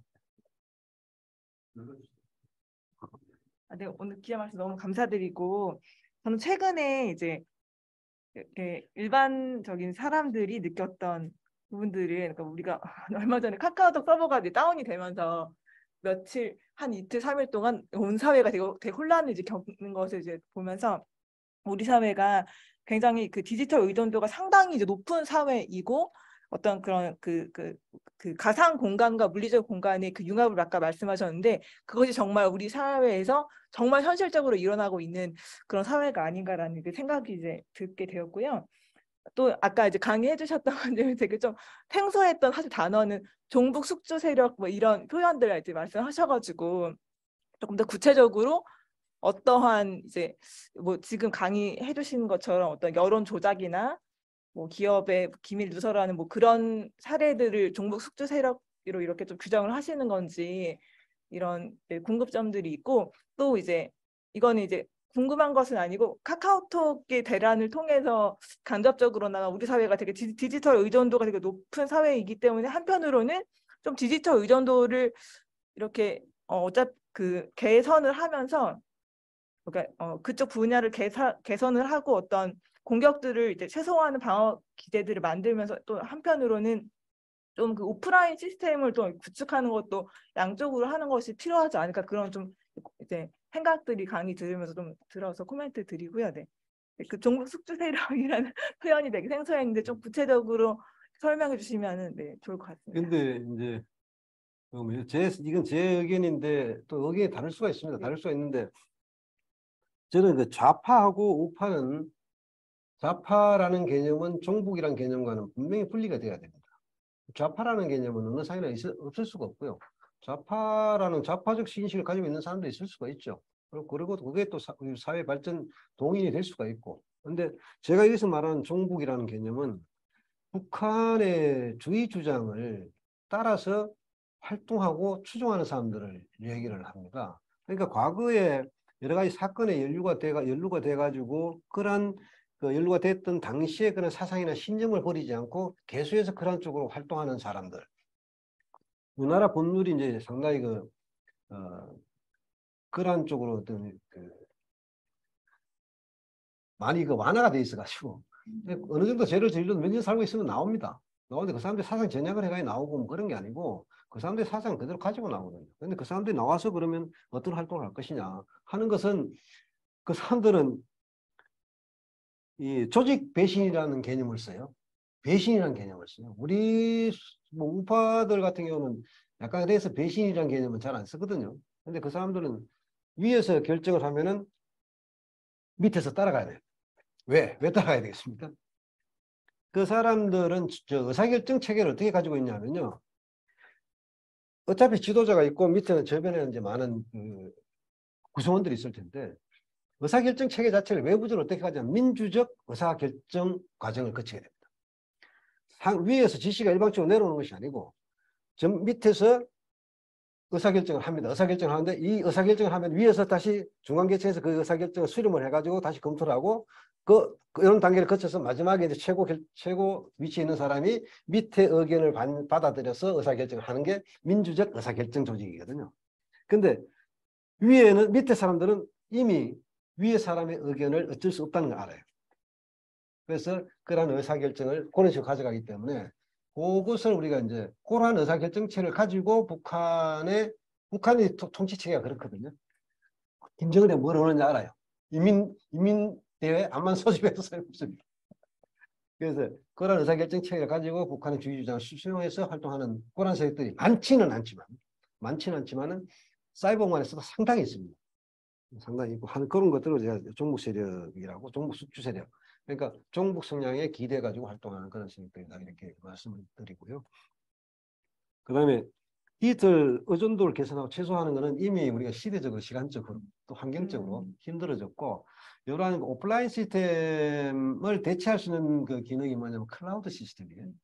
클라우드 시스템. 여러분들 저도 여기 USB를 가지고 왔습니다만, 그다음에 구글이라든지 또는 뭐 네이버라든가 또는 아마존이라든지 여기서 제공하는 클라우드 시스템을 이용하면은 노트북도 가지고 다닐 필요 없고 저장 매체도 가지고 다닐 필요 없죠. 네, 네. 그냥 거기에 저장돼 있으니까, 그러면 내 USB 저장돼 있고 저쪽에 저장돼 있으니까 격리돼서 동시에 저장이 되는 그런 게 가능하죠. 이번에 이제 카카오톡 사태 같은 경우도 카카오톡 서버가 그게 외주를 주고 있었는데 이 외주를 주고 있기 때문에 제2의 서버가 없었던 거예요. 그러한 분리 체계가 안 돼 있었던 거죠. 주 서버하고 부 서버가. 그런 것들이 이제 우리가 클라우드 시스템을 이제 많이 이용을 하면은 비용도 절감하고 효과도 제고하고 하면서 이제 할 수가 있다. 그래서 그런 식으로 하시는 게 아마 오프라인 개념하고 거의 비슷하지 않겠냐 생각합니다. 예, 줌에서 지금 질문이 하나 와 있습니다. 그래서 이 질문을 마지막으로 하는 게 좋을 것 같습니다. 줌에서 온 질문은 오늘 주제가 이제 사이버 안보 환경 변화에 따른 남북 관계 전망인데, 아까 이제 북한의 어떤 사이버 역량이 상당히 앞서 있다 네. 이런 말씀을 하셨는데 네. 그래서 그것이 남북관계에 주는 어떤 영향 또 남북관계에는 그로 인해서 어떻게 전망할 수 있는지 그것을 한번 답변을 해 주시면 좋겠습니다. 그 이제 남북 관계는 어차피 이제 4차 산업기술 변화로 인한 그런 그 스마트화가 북한 공격 기술의 접목이 될 거고요. 우리 사회는 이미 이제 4차 산업 사회가 되면서 아까 우리가 살펴봤던 초연결성이라든지 초융합성이라든지 온오프라인이 하나의 공간이 되고 사람과 사이버 공간이 이제 사람 몸에도 이제 인베디드 툴이 들어오지 않습니까? 인베디드 디바이스들이 이제 들어와가지고 인베디드가 아니라 또 웨어러블도 우리가 이제 차고 다니는 스마트 기기나 이런 것도 이제 많이 쓰이고 하니까 사람이 이제 또 하나의 그 사이버 공간과 물리적 공간 속에서 한 사람을 중심으로 융합이 되는 거예요. 이런 융합이 되면서 이 스마트 공간이 가지고 있는 것은 그만큼 이 지능화가 되고 또 연결성이 강화되면서 취약성도 높아지는 거죠. 취약성도 높아지고 그런 공격을 통해 가지고 공격할 수 있는 대상이 많아지는 거. 결국은 이제 우리가 스마트 환경에 익숙하지 않던 스마트 기기에 보편화가 되지 않은 사람들이 늘어나게 되고 그런 것들이 결국은 이제 취약성을 만들게 되고 또 이런 IoT 기술이라든지 이런 기술들이 다른 부분으로 확장이 되면서 그런 부분에서 생기는 이런 취약성들이 전체 국가 네트워크 또는 기반 시설에 대한 네트워크 이런 부분들을 공격할 수 있는 그런 기회도 많아지고 하면서 북한이 이제 그런 것들을 이용할 가능성이 커진다는 것이죠. 그래서 우리 사회의 취약성도 증가가 될 것이고 북한의 공격성은 훨씬 더 복합화되고 진화되고 될 것이고 또 이제 공격하는 방법도 다양화될 것이고 이런 또 공격의 속도도 훨씬 빨라지고 또 공격으로 인한 피해도 훨씬 더 빨라지게 확산이 될 거고 이런 부분들이 이제 우리가 갖게 되는 그런 영향이 되지 않겠느냐 이렇게 생각을 합니다. 예. 예, 오늘 특강은 우리 연구원이 쉽게 이렇게 접하기 어려운 사이버 안보 환경이라는 주제로 임봉환 교수님께서 열강을 해주셨습니다. 당초에 1시간 정도 계획했는데 1시간 훌쩍 넘어서 뭐 하다 보니까 이렇게 된 것 같습니다. 귀한 시간을 내주셔서 여기 오셔서 열강을 해주신 임봉환 교수님께 감사드리면서 오늘 숭실평화통일 포럼은 이걸로 마치도록 하겠습니다. 임 교수님께 다시 한번 큰 박수 주시기 바랍니다. 감사합니다.